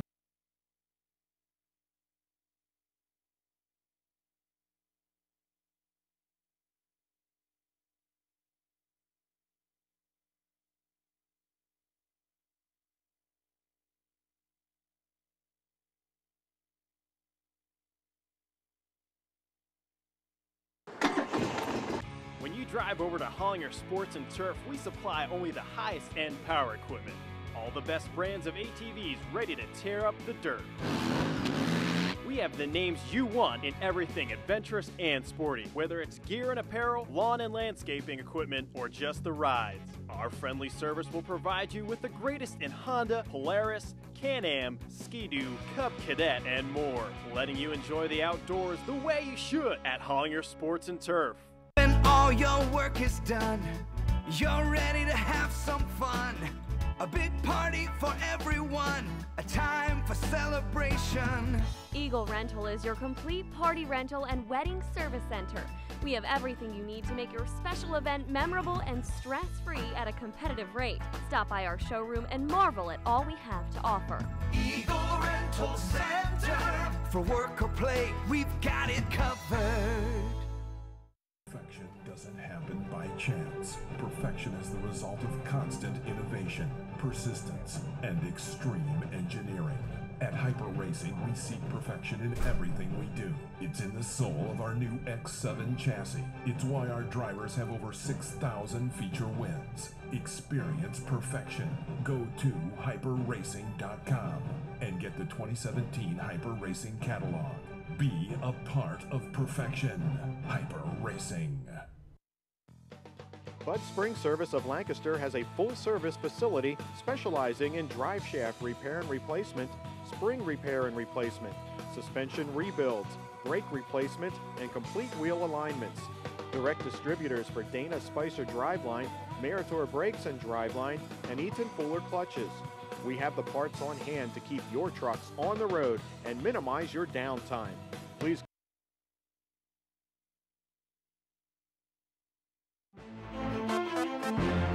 Sports and Turf Group helps sponsor these events here at Lanco's Clide Martin Memorial Speedway. Our thanks to Sports and Turf, located on the Oregon Pike in Ephrata. Call them at 717-859-5455. MJF Trucking, dump truck service, 717-336-7151, located in the Reinholds, PA area. And Bud Spring Service for all your spring and suspension needs and repairs. Give Rich Fox a call at 717-392-3416. Bud's Spring Service on Arcadia Road in Lancaster. The 125cc micro sprints being pushed off now, getting set for their 25-lap main event. A lot of excitement so far tonight. And we'll see what the 125s can do. A few raindrops falling out there, Mike. Hopefully nothing much, but going to keep things moving along here. Yeah, watch the wind come in and blow the flags around, and there's our 125 lineup. Yeah, the pole sitter will be the 62H of Cody Hibschman, and alongside the 62, Kalani Adams. Third spot, the 31, Noah Murkey, and the 2A of Richard Stuck. 87 of Austin Graby, third in that Sportsman race. He'll start fifth in this one. The 11 of Holden Ekman lines up sixth. Seventh, the 00G, Brandon Gibble. And outside him in the 8th spot, the 15M, Tyler Hershey. The 81, Kerry Langel, will start 9th, and going 10th. Big winner and defending point champion of this division, the 77, William Minotti. In 11th, the 44 of Michael Glass. In the 12th spot is the 5 of Connor Bollinger. The 2, Brandon Stuck. He'll start 13th. And in 14th, the number 30 of Ryan Swavely. In the 15th starting spot, we have the N8 of Nate Gibble. And in the 16th spot, the 26 of Corey Schmuck Jr. The 24T, Derek Eckenrode, scheduled to start 17th. And 18th in the 55X, Jimmy Wampole. Just in time to get the green. Perfect timing. And I don't believe the 55X is on the racetrack, so Jimmy Wampole a scratch, unfortunately. Everybody else is underway. We have a yellow on the front straightaway. Corey Schmuck Jr. Chester County Coatings, Team Dirt Dog, number 26. And the leaders are still racing with the yellow out. Corey out of Lidditz, Pennsylvania. He is currently second in the point standings in this 125cc division. Only 21 behind William Minotti. Minotti, a 3-time feature winner already this year. Just dominated this class last season, did Minotti, and struggled a little bit at the start this year. Had some issues first couple of races, but since getting everything straightened out, he has been on a tear. 3 wins, quickly getting back to the point lead. William Minotti out of Lancaster, Pennsylvania, the Kelly Cadillac, number 77. I always wondered if these drivers have to change their driving styles, hopping from one class to the other. I mean, there's got to be some differences as far as chassis setups and weights are concerned. You talked about the slingshots, and you accurately talked about the slingshots being a momentum type class. So is this, the 125s. Yeah, you want to get your foot in it, get that momentum build up, and then not have to back off or lift a whole lot. And that's a key. And several drivers over the years have told me that with these cars and these 125cc motors. Noah Murkey working the inside lane down underneath race leader Cody Hibschman. And Austin Graby is following the 31 of Murkey. There it is, 3-car battle for the top spot. Murkey leads lap number 2. Graby, ooh, up in front, made some contact with Hibschman as they headed onto the backstretch. Hibschman gathered in his mount, and we stay green.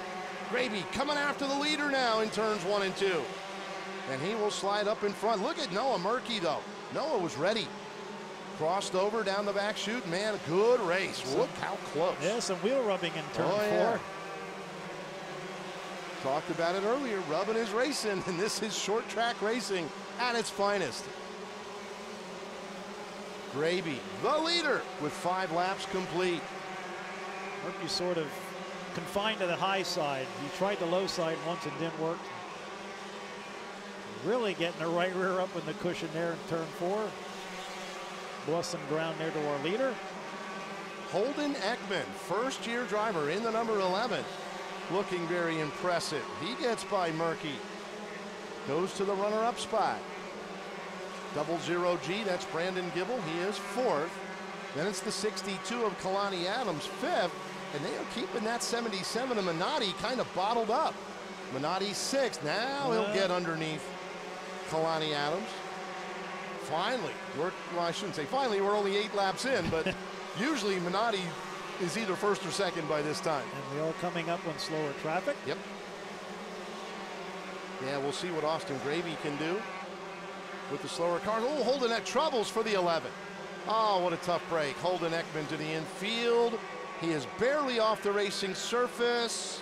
And Mr. Hamilton will push him in. Yeah. Oh, front straightaway to 62, gets up in the fence, and the 44 ends up into the berm tire. Yeah, that's Mike Glass in the 44. I was watching to see if we'd get a yellow because of the number 11 back there, and didn't catch the action here in the front straightaway. And now we've got a car, that's Derek Eckenrode, the 24T, coming to a stop over there in turn 2. But that, you're looking at Mike Glass, the 44, Mike. TT's Troops, that's in honor of his sister, Terry Bucks. Terry, a 2-time cancer survivor.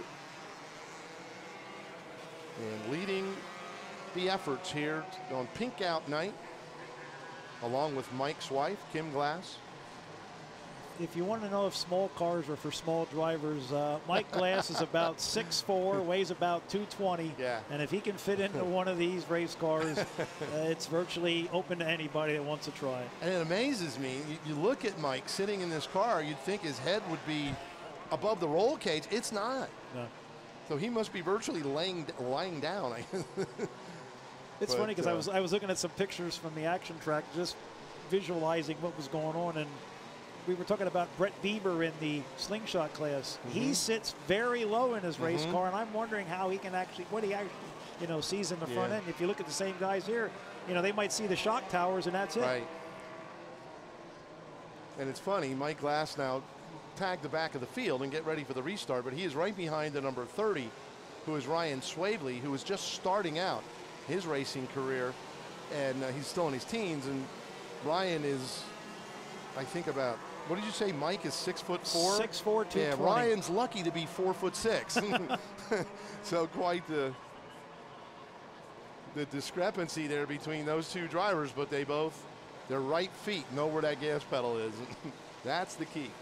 Well, you have Hot Shoe Rico Abreu. That's right. Who's like 3'5", and he can show everybody where the gas pedal's absolutely. At. Austin Gravy is the race leader. 10 laps complete, 15 remaining. This could be the break that William Minotti was looking for. And I said, boy, Minotti bottled up in traffic. All of a sudden, now he's fourth. And plenty of time still to get the job done. Oh, going off the back turn, and he hits the tires. Cody Hibschman, the 62H. Little issue back there at the off gate, as we call it, at the end of the backstretch. Gravy on the inside already has a win in 125cc competition down at Airport Speedway, Newcastle, Delaware, back on June 3rd. Yes, that was the first Saturday in June. We are regularly off that night here, first Saturday in June here at the Clide. So Gravy took advantage of the off night, went down to Airport, was victorious. Now I've seen where the Clyde's been registered as an 1/8 of a mile, but that looks pretty big to be an 1/8 of a mile race. Shellhammer's, I know that is an 1/8 of a mile. Right. Now this is. And it used to be. There have been a couple of revisions, let's say, renovations to the Speedway over the past 15, 16 years. And I don't know, right around the very inside, maybe it's still an 1/8, very close to an 1/8 of a mile. But it is much wider. The banking is progressive now. So, yeah, you're running the top, which a lot of them are tonight, and it's more like at least a quarter, probably a good quarter mile. And it's banking that everybody uses. So I mean, sure, absolutely. And that was one of the goals, yeah, with several of the renovations. In fact, work was just done over the winter months. Well, actually started last fall when our season was completed, but dug out all the old clay at both ends in the corners, right down to the base, and put all new clay in there, allowed it to knit over the winter. So it's a good surface. And like you said, then they regraded it, putting the progressive banking in. Like you said, they can use all of the banking, and that's not always the case at racetracks. Nate Gibble, the N8, having some problems now. They're pushing that car, hoping that it will fire. Nate, you see the visor up. And I thought, man, is he making that left turn? Yes, he is. To the infield. Tough break for Nate Gibble.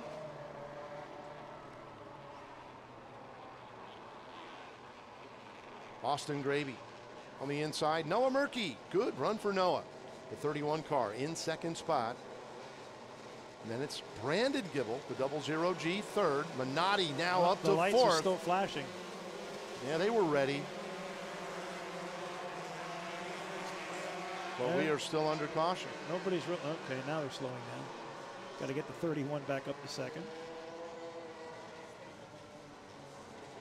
Tyler Hershey, the 13M. He's got one feature win to his credit this year, early in the season. Hershey running fifth in that Fireline number 13M. Lango's Lawn Care number 81, the sharp-looking 81. That's a Mongoose chassis for Kerry Langle. Langle is sixth. Did want to just take a moment, and folks, you know, that 600 feet, all of them have been really good so far. 600 is always breathtaking here at the Clyde. And you've got to come out and see it for yourself. You know, we use the catchphrase, come on out and live the excitement that is Lanco. And it is really true. And we're back in action here next Saturday night, July the 1st. No points to worry about. We'll have the ARDC USAC Eastern Regional Midgets here. That's wild, with the full-size midgets on this racetrack. Wingless 600s, wingless 270s. The only three divisions that'll be here next Saturday night, July the 1st. Star Spangled Havoc is the name of the event. And it's a good one. Come on out and join us. Details on the website at ClydeMartinSpeedway.com. Austin Gravy says, you guys battle. I like that. You guys race, you know, 3-4 cars, battle for second. I'm just going to pull away. And that's really true. The more two cars are battling each other, that gives the guy out by himself in the clean air more time to just spread the lead out. And then he is just crossing his fingers, hoping it stays green once he builds a big lead. Noah Murkey running the top and still committed to the top lane in 3 and 4, but he's going backwards. Well, he caught the berm tire in 1 and 2, and that shot him up, and he slowed down from there. Brandon Gibble now the runner-up in the 00G. He's got his hands full dealing with William Minotti in the 77. 3 wide and down the front straightaway. Tyler Hershey spinning.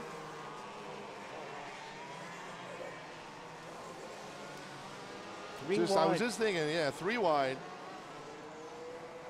And the track is wide enough to do that, but if they're all going for the same spot, somebody's going to be the loser in that 3-car battles. And right there, Tyler Hershey, the odd man out in that situation. The outside car wanted the middle, the inside car wanted the middle, and the middle guy was already there. And the middle guy lost out on that one, Tyler Hershey. Tough break. 9 laps remaining. Tyler will restart at the back of the pack. Still time to salvage a decent finish. You know, it's funny, we look at the field here, Barry, and the 2 cars that brought out early cautions, the 26 and the 44, they're in the top 8. Yeah, Corey Schmuck Jr., that 26 car, and 44 Mike Glass. Noah Murkey going to the back. Not sure if officials made a call on the 31. Well, he's hitting the 13 again anyway. Yeah, the officials actually making the call on Noah Murkey, sending him to the rear. As for his role in that situation with Tyler Hershey. And we're back to 15 down now. 15, or lap 15, scored just before the yellow. So 10 to go.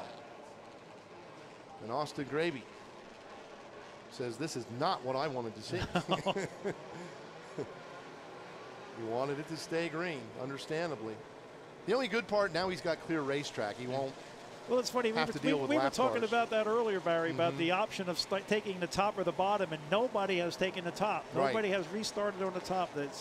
And there goes some lineups flying in the off the top of the tower. Lights are out. Going to go green. 15 down. Yeah, and that's been a trend here, Mike, this year. You would think, as good as the high groove is, you'd think the leader might want to start on the outside, but most often they'll pick the bottom. They like to get that run off turn 4 and drift up in front of the second place car. Or accelerate up in front, I should say. And we have a new second place driver. Yes, we do. It is Mr. Minotti in the 77. And man, from third on back, it's pretty interesting as well. Brandon Gibble trying to hold off Corey Schmuck Jr. There, you just caught a glimpse of all that action at the top of the screen. Noah Murphy bouncing off the front stretch guardrail, but he will continue. 62 slow off at 2. He's still going. Mike Glass there working over the 81 of Kerry Langle.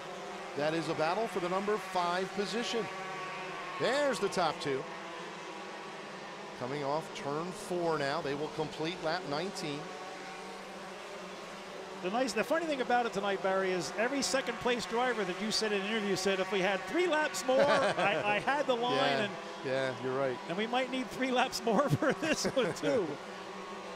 5 to go now. Minotti is there. And we got lap cars coming, slower cars. So they probably will get to them.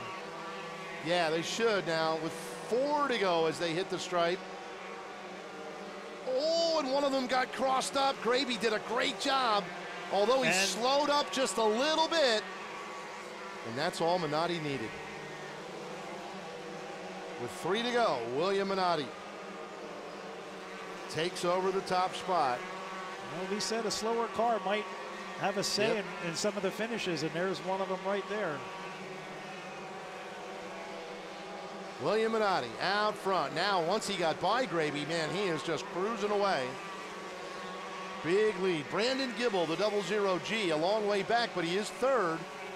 White flag in the air. Final lap. Corey Schmuck Jr. recovers to run 4th. He had that early race incident. Checkered flag on William Minotti. I'm sure Gravy a disappointed 2nd. Brandon Gibble, he's shaking off some bad luck that has plagued him this year. So Gibble probably happy with that 3rd place effort. It didn't take long for a winner to get the victory lane. It did. It almost looked like he was having a tough time to get that car stopped. I guess that's why he's so fast. It won't slow down, even when he wants it to.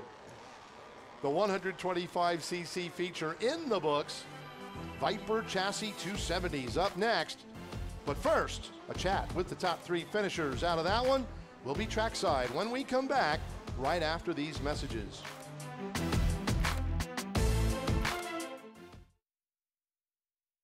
Only the highest end power equipment.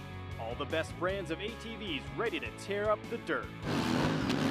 We have the names you want in everything adventurous and sporty, whether it's gear and apparel, lawn and landscaping equipment, or just the rides. Our friendly service will provide you with the greatest in Honda, Polaris, Can-Am, Ski-Doo, Cub Cadet, and more, letting you enjoy the outdoors the way you should at Hollinger Sports and Turf.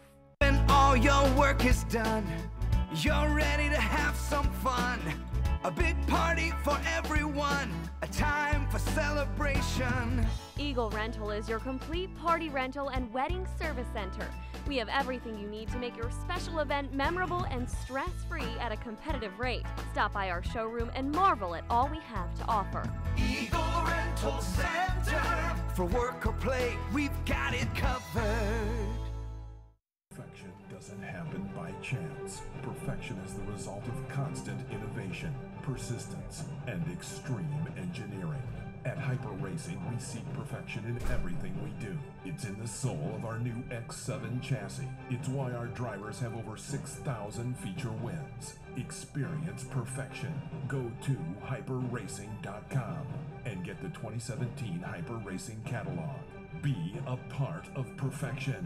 Hyper Racing. Bud Spring Service of Lancaster has a full-service facility specializing in drive shaft repair and replacement, spring repair and replacement, suspension rebuilds, brake replacement, and complete wheel alignments. Direct distributors for Dana Spicer Driveline, Meritor Brakes and Driveline, and Eaton Fuller Clutches. We have the parts on hand to keep your trucks on the road and minimize your downtime. Please.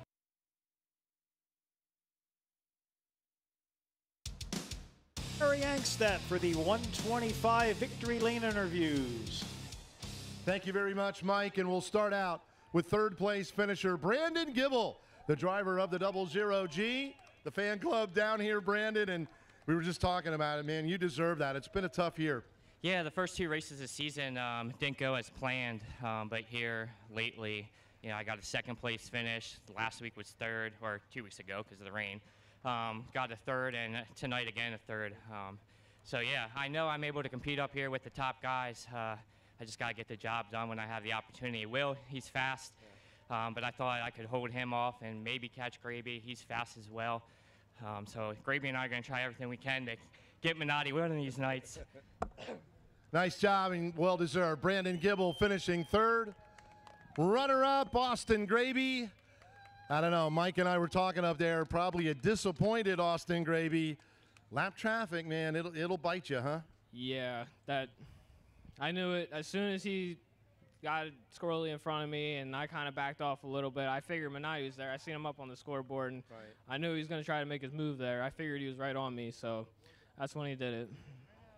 Sil, a good night. You've been out here now, and after both of your features, so podium finishes.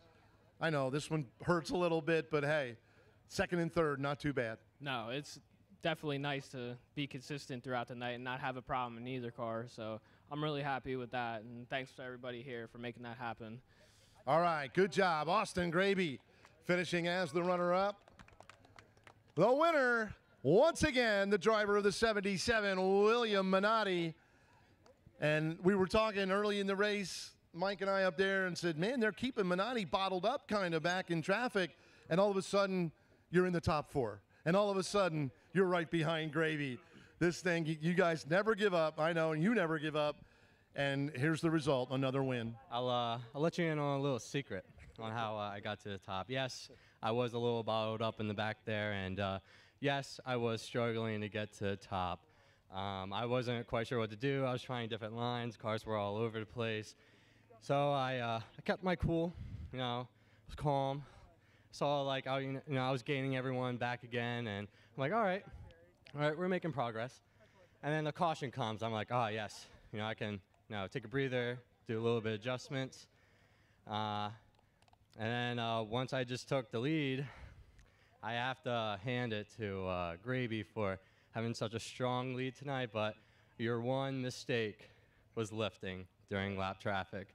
That's how I got you. If you want to have lifted, you probably would have beat me tonight, but. Right, so we told him, yeah, lap traffic, it's tough when you're the leader. Sometimes when you're the hunter like you were in second, that's the place to be. Yeah, I don't know what brakes are, but I just keep my head up, and I just race to the checkered, and no matter what happens at the end of the night, I got a smile on my face, so. You've been smiling a lot, too. When you win, it's easier to smile, right? Yeah, it stretches a little bit. Congratulations, William. I'm going to ask you to sign this cup. Mike, back up to you. We've got the 270s lined up and ready to go.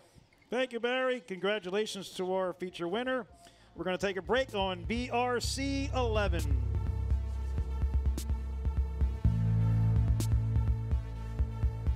Because you gotta race. Hyper Racing has technical help that will blow your mind. Online or phone line. A world-class facility that manufactures perfection. Fuel injection conversions, chassis dyno, shock service, and a massive inventory for micro sprints, lightning sprints, midgets, and quarter midgets. We have what you need and will deliver your package full of adrenaline. Hyper Racing, because you gotta race. Ace is the place with the helpful hardware, folks. I'm going fishing, and I need a new cooler. So I showed him our Yeti coolers. They're incredibly durable. Ace is the place with coolers tested on real grizzly bears. Because everyone knows bears hate warm soda pop.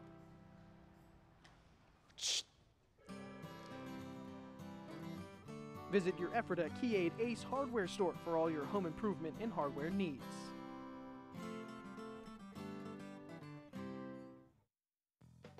Bud Spring Service of Lancaster has a full-service facility specializing in drive shaft repair and replacement, spring repair and replacement, suspension rebuilds, brake replacement, and complete wheel alignments. Direct distributors for Dana Spicer Driveline, Meritor Brakes and Driveline, and Eaton Fuller Clutches. We have the parts on hand to keep your trucks on the road and minimize your downtime. Please call Bud Spring Service of Lancaster. Looking for ink that you're actually proud to have on your body? Downtown Mannheim's Reanimated Art is a mecca for quality design, clean, friendly atmosphere, piercing varieties, and of course, intricate works of art performed by masters in the business. Are you unhappy with an old busted tattoo? We can literally reanimate it into a work of art you can be proud of. So stop wishing you could, impress your friends, get the ink that makes them think. Reanimated Art. Call 717-664-2877. We are back at Lanco's Clide Martin Memorial Speedway. Brought to you, tonight's event brought to you in part by Man Contracting. If you need a can, call the man at 717-336-4466. Reanimated Art Tattoo Studios, 717-664-2877, 1 North Main Street, Manheim, Pennsylvania. And Scratch Bags, located at 3 West Main Street in Ephrata. Not only cupcakes, but a great place to go for lunch. 717-466-6464 is the number to call if you need more information. Little guy having fun, having his own races Has his down own there. race. Who knows what class of car he has in that one. Combination of all 5, I think. All right, the Viper Chassis 270 division. Going to be a good one. Loaded with talent, as are all the classes here at the Clyde. And I've got to get the right lineup here, Mike. Yeah, I'm scrambling too. Here we go, 270s. The pole sitter will be the 7R, Curtis R. Miller. And starting second, he's already been to victory lane once tonight, the 82, Kyle Spence. In the 3rd spot, the 5A of Anthony Yerger. Outside of Anthony in the 42U, Tyler Ulrich. Lining up 5th and driving the 25S, that is Heath Henley. And going 6th in car 99, Devin Adams. In the 7th starting spot, the 97 of Billy Logeman Jr. Outside of Billy in the number 3, Josh Stoyer. The 9th starter will be the 39, Richie Hartman. And going 10th, driving the 3S, Nick Skias. Starting 11th in the 5K, the always threatening Mike Rutherford. Outside of Mike in the 12th spot, car number 2, Mike Miller. The 88D of Andrew Dietrich will line up 13th, and going 14th, Toby Blumenshine driving the 21. In the 15th spot, the 55 of Dallas Schott. Outside of Dallas in the 29, Dylan Adams. 17th starter will be the 17S, Brian Shawley. Car number 7, John Ruas, will start 18th.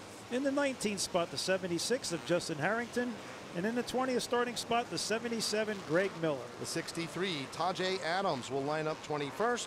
34, Christy Swigert starts 22nd. And in the final row, the 4A of A.J. Gerhardt, and rounding out the field, the 25X, Dan Lane Jr. That is the field, and they are ready. Caution lights are out. We got this timed pretty good tonight, man. We're getting pretty good at these lineups. Ready for green. Here they come. Kyle Spence going to try to get the edge. I don't want to say jump, because that's a dirty word when you start races. But he got the edge and jumps out front. Over Curtis. Ooh, Curtis Miller almost got into Tyler Ulrich. Spence leads. Anthony Yerger second. Heath Hanley, the 25S, battles with Curtis Miller for 3rd spot. Right in front. No time wasted there. That was that. Yeah, I think Kyle Spence had it. He had a plan on that start, and it worked out. Got the lead without jumping too early, and boy, Spence has just taken off. 3 laps complete. Big lead already. Good run for the 5A. Good to see Anthony Yerger so strong up there in 2nd spot. You talked about the gradual banking. Oh, we got a spin in turn 4. That is the 21 of Toby Blumenshine. Luckily, a lot of cars had to miss him once he spun. Wow, and everybody did. Good job. And there's where the in-car radios come in handy. Our track officials up here giving them an advance notice. We will see the replay here, Mike. Ah, a little bit hard. Yep, got in there kind of hot. Yep, made contact with the 3 of Josh Stoyer. Yep. And just enough to send him around. Andrew Dietrich was up. I don't think he could have been closer to the guardrail. Bouncing that right rear off the wall. 4 laps complete, 4 laps scored. I don't think we've had that much of a dominating start all night as we did on that one. He that was impressive. Got the green and off he went. It was impressive. Kyle Spence, that is, the number 82, driving for Gary Miller. That Hyper Racing X7 chassis.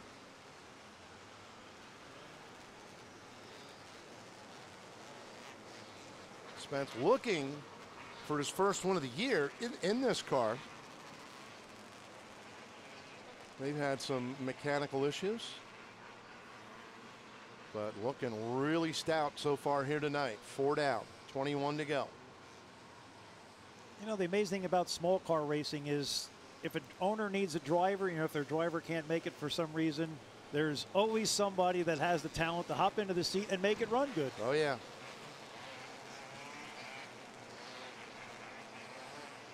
Lights are out, gonna go green.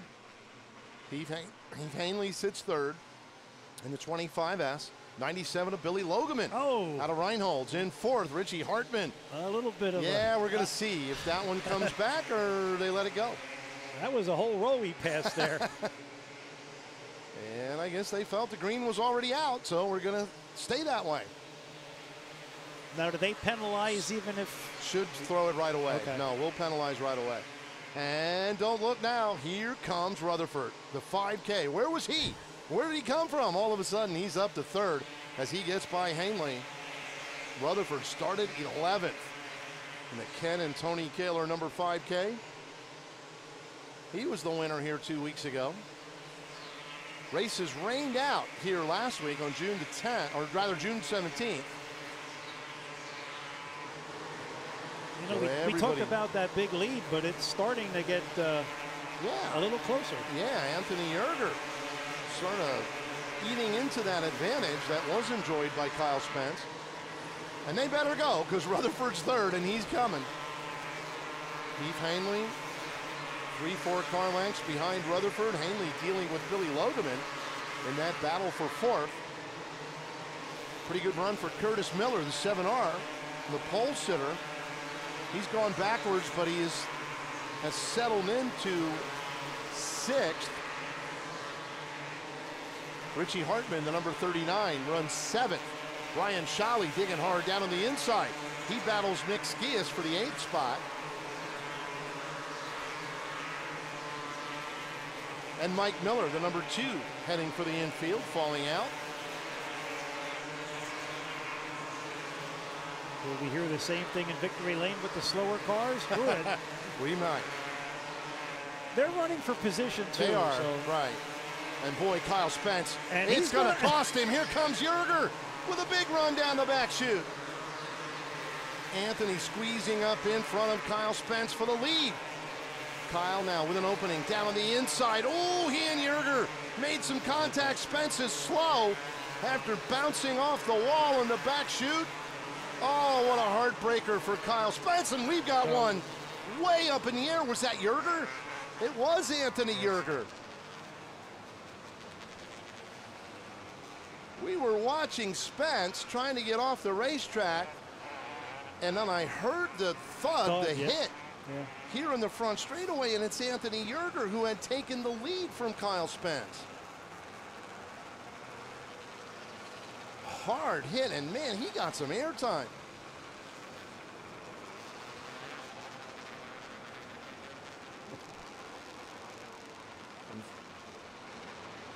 Unfortunately, no replay on that one, but I'm thinking Anthony Yerger won't want to see a replay on that one anyway. Wow. And that obviously is going to cost him a shot at the win. 15 laps complete, 10 to go.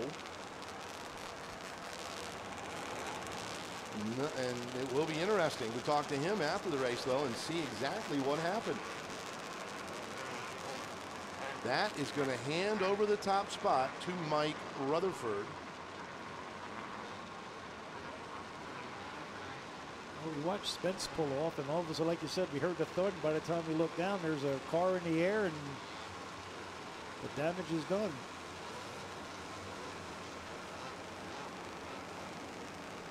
So Yerger and Anthony is climbing out. The helmet is off. Anthony Yerger climbing out of the car. He is okay.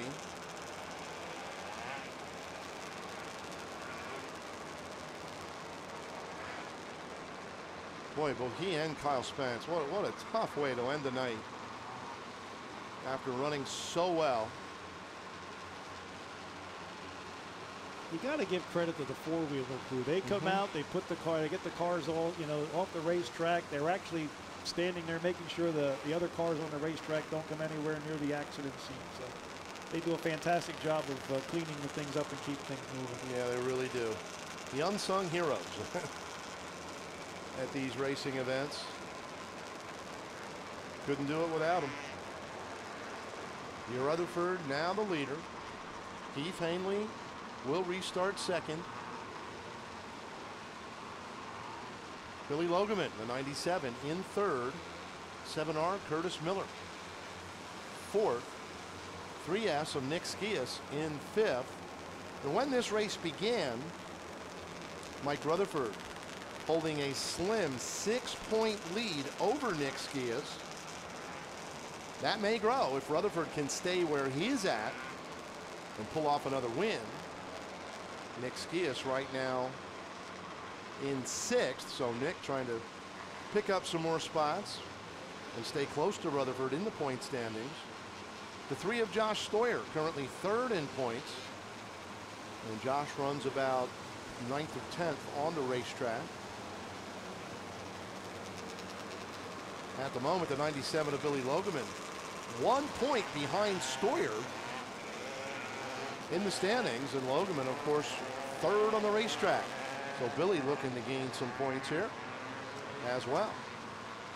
For a lot of these drivers, they use Linda's Speedway in Jonestown as a lead into their racing action here on Saturday nights. They're there on Friday nights at the quarter mile up in Jonestown. So you see the same drivers, you have a chance. Head on up to Linda's Speedway on Friday nights. Yeah, and a really good doubleheader weekend next weekend, Mike. I talked about the show we're going to have here, Star Spangled Havoc, with the USAC Eastern Regional Midgets presented by ARDC, along with wingless 600s and wingless 270s. Friday night, pretty much that same program is going to take place at Linda's. I think they've got a few other divisions as well, but the midgets, the mighty midgets, will be at Linda's on Friday to kick off a 2-race weekend, along with wingless 600s. Mike Batts doesn't like wingless 270s, though. He's got to have wings on his 270s. So I think the 270s will have the wings on up there. Oh, the 55 jumps 2 rows. Here we go. Rutherford in command. Richie Hartman down on the bottom. He's coming after Logeman. Oh, they make a little bit of contact. Hartman, though, squeezing in front of Logeman. Now Curtis Miller, I think, surprised Logeman. Billy on the attack. Oh, Curtis bouncing off the guardrail. That opened the door for Nick Skias to get by him. Wow, intense action out here by the 270. There's your leader, Mike Rutherford. Slowly but steadily pulling away from the field is Rutherford. Hanley in hot pursuit, but losing ground with 7 to go. Richie Hartman third. Good run for Richie. Things have settled down a little bit. Logeman probably breathing a little bit easier again. That was pretty crazy for a couple of laps. Logeman now fourth. Side by side for fifth. Yellow is out. Fourth turn.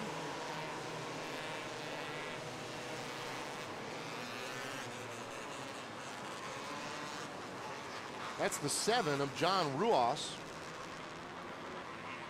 He pushed some of those infield tires a little bit farther into the infield as they border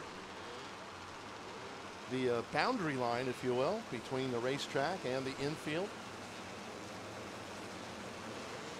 7 of Ruas. Doesn't look to be too much worse for wear. They'll push him off. Should refire. So with 19 complete, 6 to go.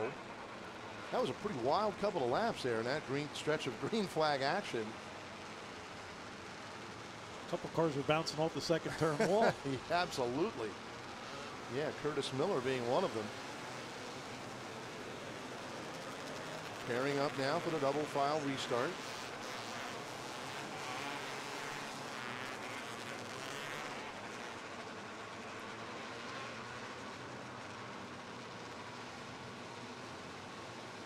And again, the leader wants the bottom lane. No top choice tonight.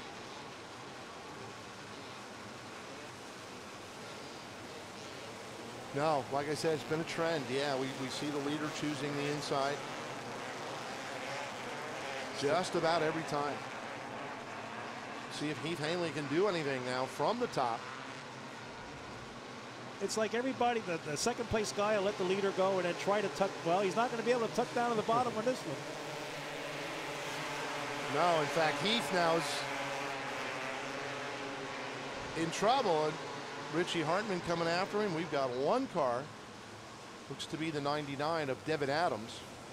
Parked here along the front stretch wall. There he is. Good look at the Garden Spot Auto Auction. Ebersol Power Systems. Adams Auto Sales, number 99. We used to call him the Little Hammer. Okay, and I think he got that name in his quarter midget days. And it carried with him into the micro sprints. But man, all of a sudden, he has sprouted. He has grown. So now it's the D Hammer for Devin Adams, not the Little Hammer anymore. Devin, though, having a nice year, quietly consistent.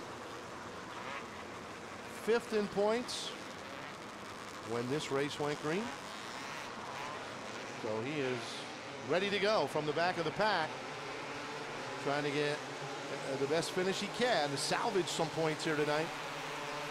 Rutherford, wow, so good on the restarts, just shooting out in front.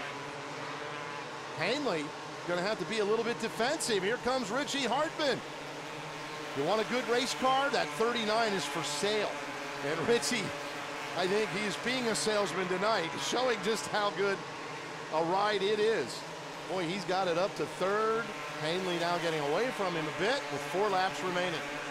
Yep, and we're under yellow. Danny Lane, the 25X. Parked near the top of the banking. Field going by him. There he is.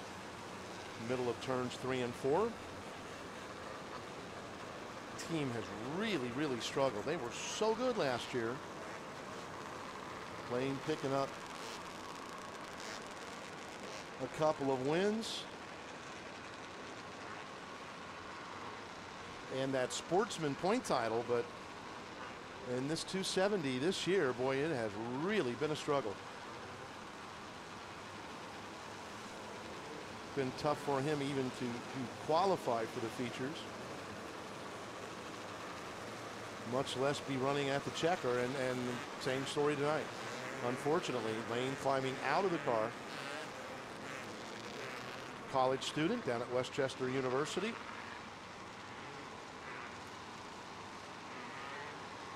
You know, you can be surprised on how many different things can go wrong with a car. It's yeah. They're called micro sprints, but boy, there's a lot of parts and pieces still to these cars. Yeah. Good look at Danny there. And you know what's really cool with Danny Lane? He came out of the quarter midget ranks, progressed into the micro sprints. He also runs 3/4 midgets at times on asphalt, and remembers his roots. He is, on a Sunday, he'll be the flag man down at Honeybrook for the quarter midgets. Really involved with the kids in the quarter midgets, and I don't know, he is pleading his case about something. Kim Adams there, who runs the pitch act. Dawn Mercado manning the gate in turn 4. She's waving the yellow flag.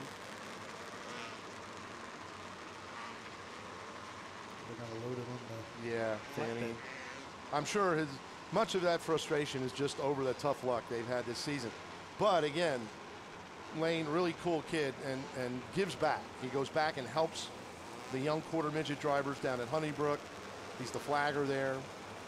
Very involved with the kids that race at Honeybrook, so neat deal. 4 to go. As soon as we get the 25X off the racetrack. And what do we have left in tonight's schedule, Barry? Why, that would be one more main event, Mike, for the Hammer Down Engines 250cc 4-stroke division. The fabulous 4-strokes, as we like to call them. They will battle in our final main event of the night following this one. Just had some major issues because usually they didn't even take it off in the four-wheeler. They opened the flatbed and took it off. Yeah, that's not good. And believe it or not, that used to be the old way of getting the cars off the racetrack. All of a sudden, the four-wheelers have like a little towing device on the back of them and lift them up and off they go. It has speeded up, yeah. Speeded things up here. Getting the track cleared and ready to go again, using those four-wheelers with the hooks. Unfortunately for Danny Lane, he needed the trailer this time. All right, nose to tail in the back chute. We are within that 5-lap window, so we go single file for the restart. And I'm sure Mike Rutherford not disappointed to see that. Rutherford again, quickly out by a couple car lengths. Billy Logeman will challenge Richie Hartman for third. There they are, the white cars in the shot. Logeman down to the inside, the 97. He and Richie Hartman fighting for third. Richie crosses over, heading into 3 and 4. Hartman with a nose in front as they hit the start-finish line. 2 to go. Terrific battle for third. Nick Skias and Curtis Miller locked in a fight for 5th as well. Final lap. Good battle for third. Hartman was in the bottom, decided to take the high side. That is fun. And he's oh, he's going to go around. Rutherford wins it. Checkered flag already in the air. Rutherford winning over Heath Hanley. And the scoring monitor showing Nick Skias, the 3S, finishing third. He just nipped Billy Logeman. And we've had an issue after the checkered flag. A couple of cars turned around, and there's the replay. You know, it looked to me like Richie was getting loose before Logeman finished it off, if you want to put it that way. Maybe we'll get a chance to get another look at that. But yeah, Richie, tough break for Richie Hartman after such a strong run. Top 3 now parked down there. We're going to head down to talk to them. We'll take this time out and be back with the Victory Lane interviews. Stay with us from Lanco's Clide Martin Memorial Speedway.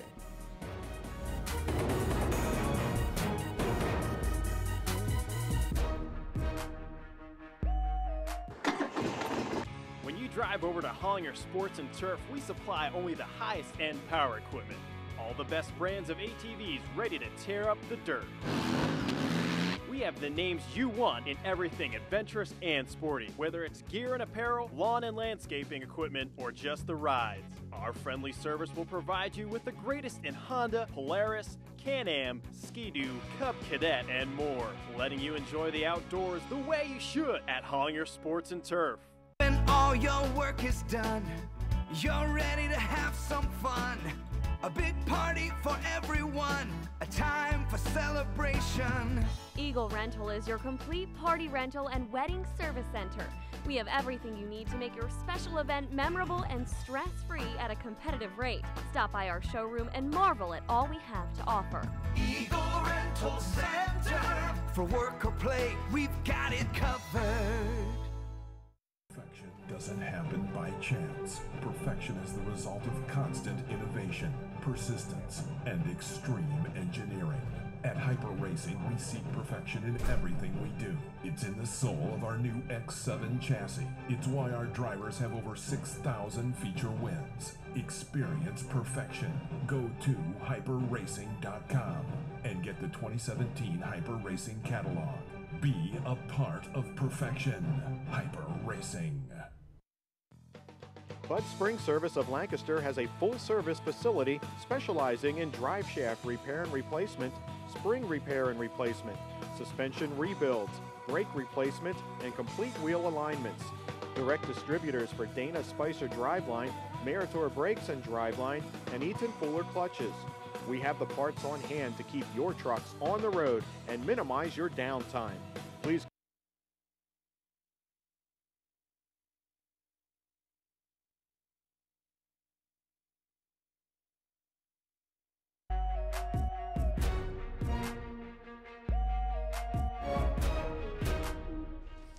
.270 Micro Victory Lane interviews being done by the voice of choice, Barry Angstad.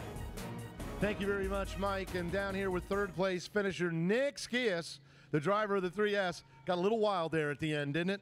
Oh, I'll say. I definitely caught a lucky break there with Billy getting into Richie at the end. That put me on the podium.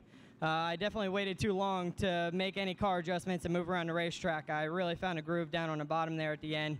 Normally, I like to be on the bottom all the time, and I was kind of suffering up there on the top because there really wasn't no grip down there, and I made some major car adjustments inside on that last caution there, and I really would have liked to seen what I had for them front runners there. But hey, I was sitting in fifth and caught a lucky break, sitting here on the podium.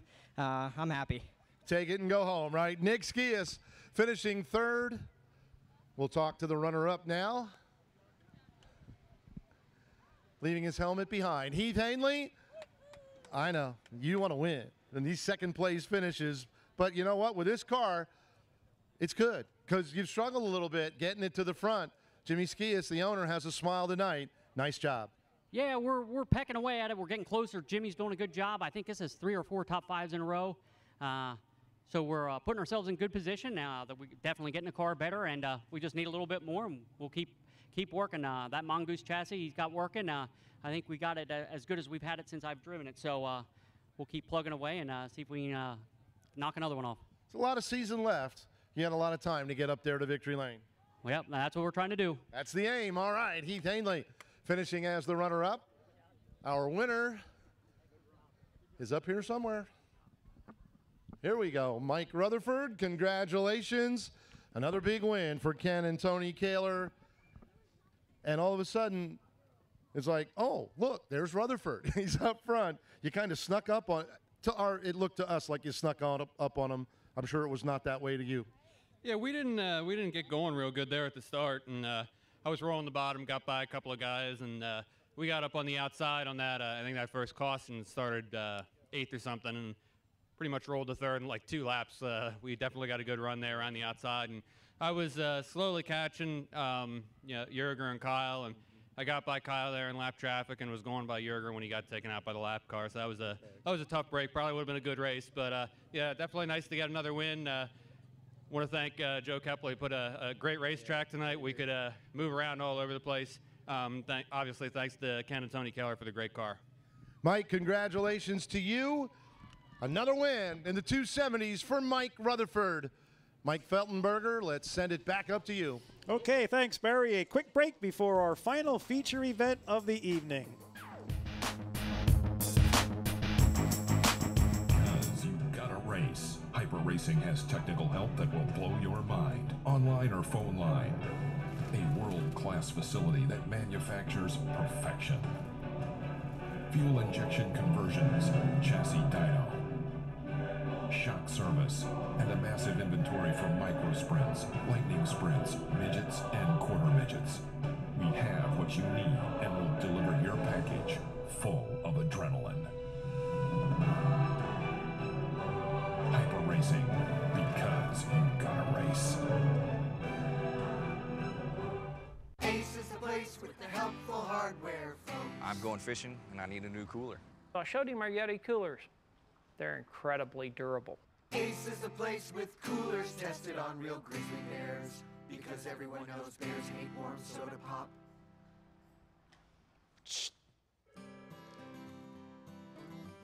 Visit your Ephrata Keyade Ace hardware store for all your home improvement and hardware needs.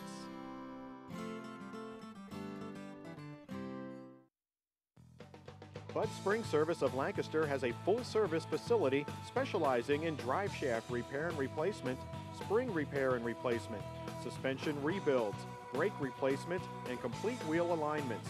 Direct distributors for Dana Spicer Driveline, Meritor Brakes and Driveline, and Eaton Fuller Clutches. We have the parts on hand to keep your trucks on the road and minimize your downtime. Please call Bud Spring Service of Lancaster. Looking for ink that you're actually proud to have on your body? Downtown Mannheim's Reanimated Art is a mecca for quality design, clean, friendly atmosphere, piercing varieties, and of course, intricate works of art performed by masters in the business. Are you unhappy with an old busted tattoo? We can literally reanimate it into a work of art you can be proud of. So stop wishing you could, impress your friends, get the ink that makes them think. Reanimated Art. Call 717-664-2877.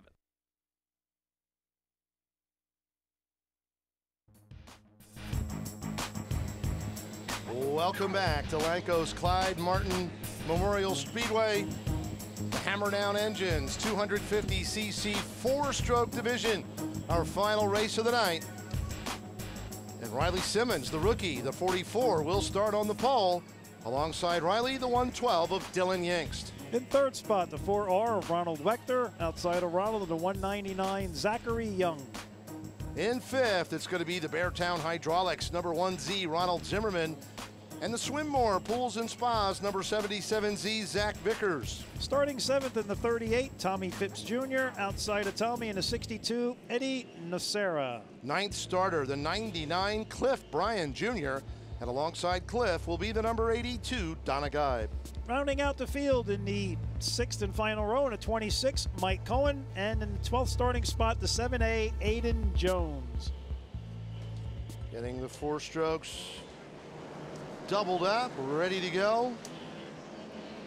They have a different sound to them. Definitely. Definitely do.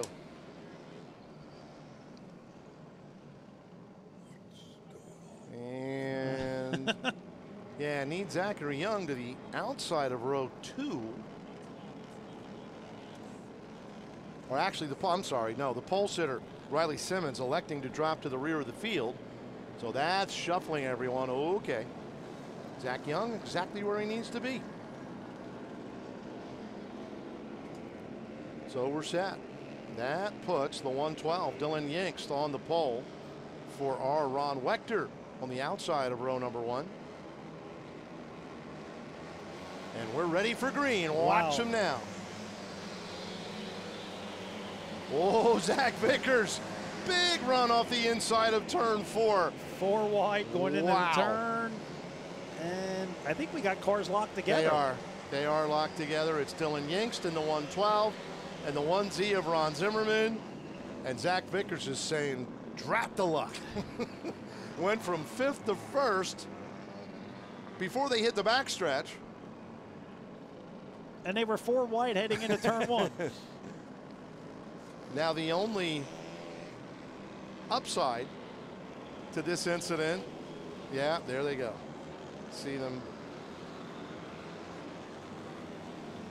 Yeah, getting hooked together. We'll take another look at it. Yingst, there in the middle, maybe just washed up and into the 1Z. Yeah, he was not pushed up there. Certainly didn't appear that he was pushed up by another car.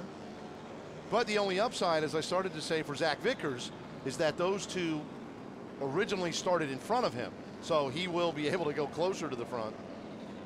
Now, in fact, I think Vickers may line up 3rd as we get them set to go once again. 1Z and the 112 separated. Zach Vickers, by the way, the 77Z, the feature winner 2 weeks ago. Last time we were with you on BRC 11. A night at the races here from the Clyde. There's a good look at Zach Vickers, young guy out of the Vineland, New Jersey area. Now, what is the difference with these cars, Barry? Engine? Yeah, it's basically, and that's pretty much the difference between all of the weekly classes that compete here. These are 250 cc, but 4-stroke engines. Okay. Because they do have a definite growl to them. Absolutely. Yeah, they sound really cool. I remember it's Jenna Shoskowitz used to have a 270 that sounded, and she started on the car started on its own. Yes, actually, yeah. I think she and her dad experimenting. That was actually a 450 cc 4-stroke, and they're still running it. Mainly wingless up at Hamlin Speedway. But yeah, definitely had a different sound to it. Vickers on the inside. Challenging leader Ronald Wechter. Vickers with the advantage off corner number 4, and he's bringing rookie Tommy Phipps Jr. with him. The 38 quickly up and into second. Eddie Nocera, Fast Eddie they call him, the 62.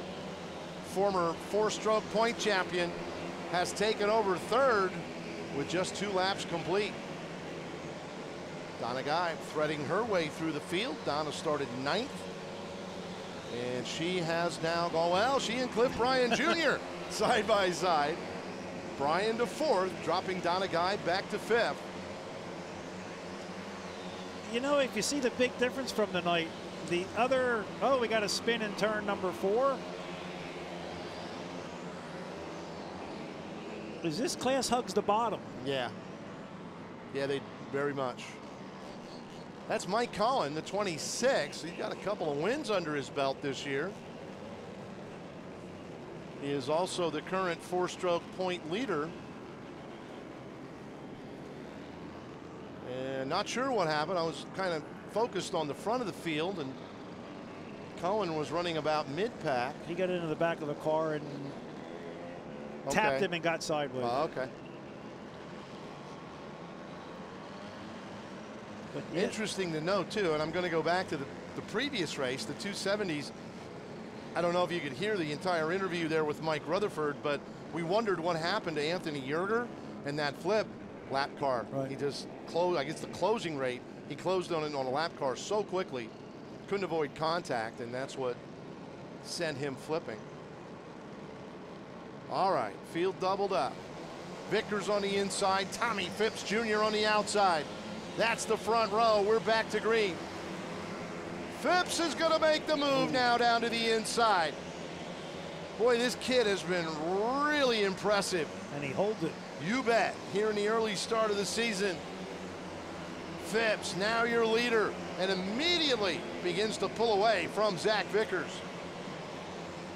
Vickers, no slouch. We said he was the winner here 2 weeks ago during our first televised event of the year. Eddie Nocera in the 62 runs 3rd. He is joined by another red car, the 99 of Cliff Bryan Jr. Bryan's already been to victory lane here this year one time. Cliff also 2nd in the point standings. And our last caution driver has already passed 5 cars. Yeah, that would be Mike Collin. He's closing in on Donegai. There's a good shot of your race leader. But here again, we're hoping that 2nd, 3rd, and 4th race with each other, and the leader gets to pull out on a little bit and see what happens.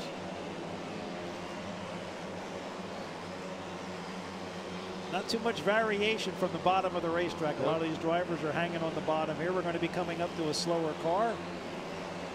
10 laps down. No threat to the lead right now. Yeah, Phipps securely out front, not by half a, well, it is growing, almost half a straightaway. That time as we looked at him on the back stretch. I was going to say, Zach Vickers kind of hanging in there, but Phipps is definitely increasing his advantage. Vickers is about to have some company. The 99 of Cliff Bryan Jr. closing in on Zach Vickers to challenge for the number 2 spot. There's the leader, catching Dylan Yingst, who's at the back of the pack. That's the battle for the number 2 position. 77 Zia Vickers, 99 Cliff Bryan Jr. Brian closing in on Zach. Find a way around the lap car. 7A of Aiden Jones, who had problems in his heat race, actually dropped out with mechanical issues. Aiden now has recovered nicely. They must have found the problem and corrected it, because Jones is up to 4th, and he is closing on that battle for 2nd spot. Eddie Nocera, the 62, fun stretch, falling back to 5th, and we've got one car turned around. And I'm wondering, Mike, I was looking over in turn 2, but the 199 of Zach Young was headed for the infield. Right. And I'm thinking, yeah, maybe Zimmerman, the 1Z, the car that is turned around, They maybe got blocked. Yeah. Was trying to make the move under Young, and Young crossed over right over his nose or something, and causing Zimmerman to spin. 16 complete, 9 to go.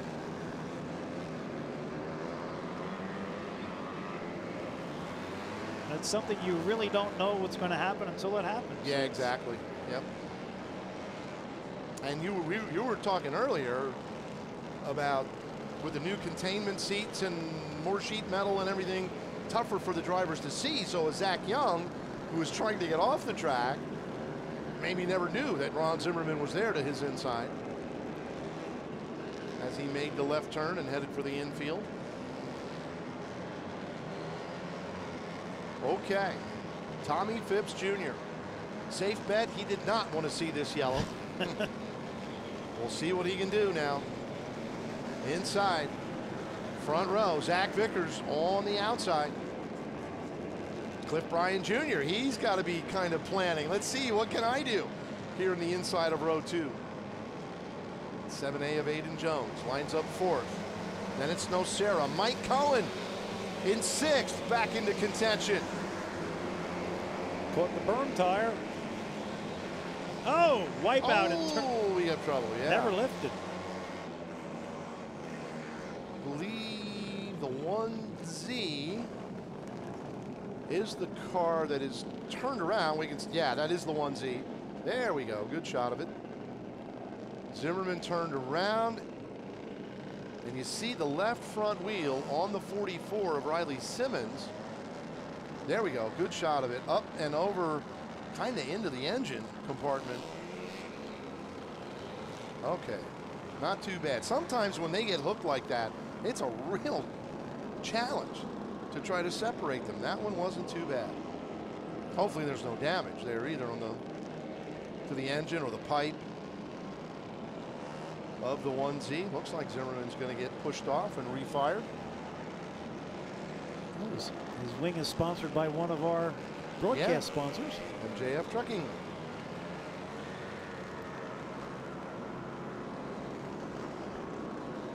'44 Riley Simmons, rookie. They are rocking that car, trying to get it out of gear so that it can be pushed.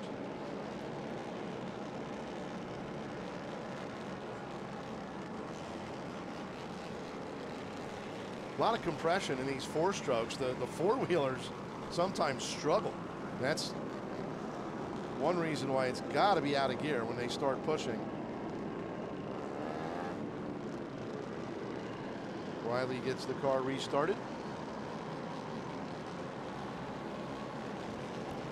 Now, do they have the hand crank shifting like the 600 micros do, or is once you get it in gear, you're going? No, yeah, they do shift. They have basically a modified motorcycle transmission, no clutch, but you just build RPMs and then shove it into another gear. 16 down, 9 laps remaining. Single file restart this time. Now there's some classes that have adjustable wings. Can they adjust them while they're in the race car? Should all have wing adjusters, yeah. In fact, I heard when I went down to do the 270 interviews, Nick Skias talking about, I should have reached up and adjusted the wing earlier. He was telling Randy Schaefer, his car owner. And that same is true for all these classes. A lot of times you'll see them under yellow reach up and make that adjustment. Aiden Jones going to slip by Cliff Bryan for third. Bryan comes charging back down on the inside. Good view of it right there. And the lead. Good battle for the lead. Absolutely. Zach Vickers isn't done yet. Vickers reclaims the top spot. Look at Tommy Phipps Jr. Right back down on the inside. Phipps going in front one more time. Bryan now has reclaimed third spot. Closes in on Zach Vickers once again. 6 laps remaining. Tommy Phipps pulling away a little bit, opening a little bit of daylight over Zach Vickers. Vickers regains his spots in 3 and 4, but loses it in 1 and 2. Yeah. He washes up in turn 2. Yep. And that allows Cliff Bryan to close in on his back bumper. Lap 21 now complete, 4 to go. Bryan is there. That's the battle for second spot. You see Vickers. There's Cliff Bryan Jr. Wow, were they close through turns 3 and 4. Now completely side by side down in 1 and 2, and you called it, Mike. Vickers washes up the banking again in turn 2. That allows Cliff Bryan to get by him. 2 to go. You might get a, if we had 3 more laps interview, Barry. You might be right. And he might be right in and saying so. He is closing in. Coming on like gangbusters is the 99. He may have a shot at this one. Phipps guarding the bottom through 3 and 4. Good. He got it. You bet. Fantastic run. Tommy Phipps Jr. Rookie. Winning his first race ever here at Clide Martin Memorial Speedway. Strong late race charge by Cliff Bryan Jr. He finishes second. Third to the 77Z of Zach Vickers. The 7A, Aiden Jones, wound up fourth. And fifth goes to the point leader in the 26, Mike Cohen. Final feature now complete. We'll be down to talk to the top 3 and wrap things up right after this timeout.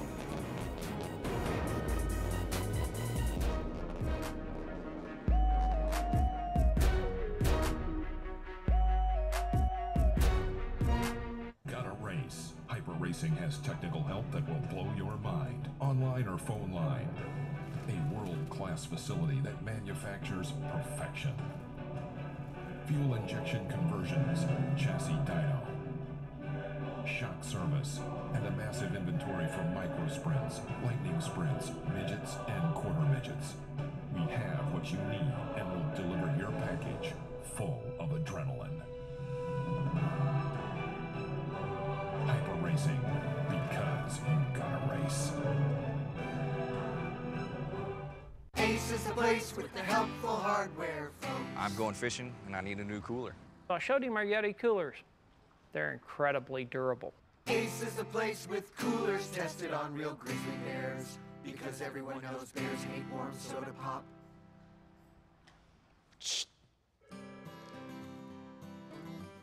Visit your Ephrata Key Aid Ace hardware store for all your home improvement and hardware needs.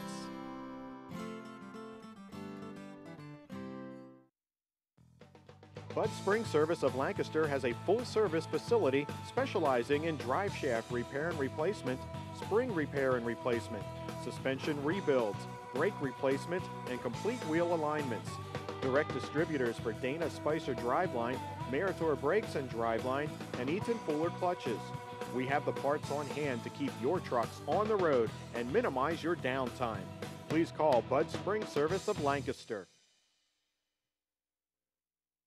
Looking for ink that you're actually proud to have on your body? Downtown Mannheim's Reanimated Art is a mecca for quality design, clean, friendly atmosphere, piercing varieties, and of course, intricate works of art performed by masters in the business.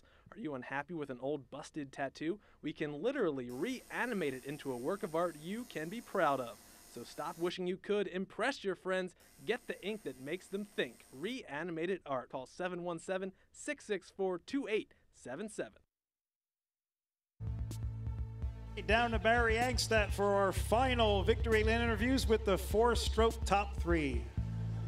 Thank you very much, Mike. And we'll start out with third place finisher Zach Vickers in the 77Z. And Zach, you and Dad were just telling me you had it set up to run the top, but circumstances dictated you run the bottom, and that didn't work out as well as you'd hoped. Yeah, well, originally we were going to run the top, but I took the lead in the first corner, so from the bottom, and not good. Again, though, you can roll it in the trailer. I know Dad was saying, hey, that's better than having something break and falling out after a lap and a half. So you're back out here again. This is twice in a row. Got to feel good that way. Oh, yeah, it really does. I mean, we've struggled a lot this year, so it's just I'm glad to finish the race. Yeah. So absolutely. Good to see you out here. Zach Vickers, third. Now I want to talk to the runner-up. Come here, Cliff. First of all, congratulations. Cliff Bryan Jr. finishing second, and Mike Feltenberger and I were saying up there during the race, you're probably going to tell me you just needed a couple more laps. Is that right? Exactly. Exactly. Coming on like gangbusters there at the end. Did the tire just come in, or what was the big difference? I think I just found a better line. Okay. It just felt so much better going to the bottom that way. Okay. Yeah, it definitely was working for you. Did you have anything planned for Tommy if you got close to him? I don't know. I got close at the end, but I don't think I had enough to get him. Okay. Time will tell, but hey, another good run. Nice job. Cliff Bryan Jr. finishing as the runner-up. Winner still having photos taken. Tommy? This kid, now, all right, let's do it right. Then you can all, ladies and gentlemen, the 4-stroke winner, the rookie, Tommy Phipps Jr. I've been waiting to say that. I knew it was coming. I could tell. You have been so good, so impressive this year. How do you keep your cool, though, on those restarts? I don't know. And that's an honest answer. That's good, but you had Zach. You had a great battle there with Zach Vickers. Just kept your foot in it. Man, this car was good. Mm-hmm. Yeah, it was. Who do you need to thank? A lot of people. Start naming them. Dad, Mom, all our sponsors. I've never done this before. Well, I think you better get used to it because I think you're going to be out here a lot. This thing is, not only does it look really good, it's really fast. You having fun with these 4-strokes? Yeah. And it's more fun when you win, right? Yep. Absolutely.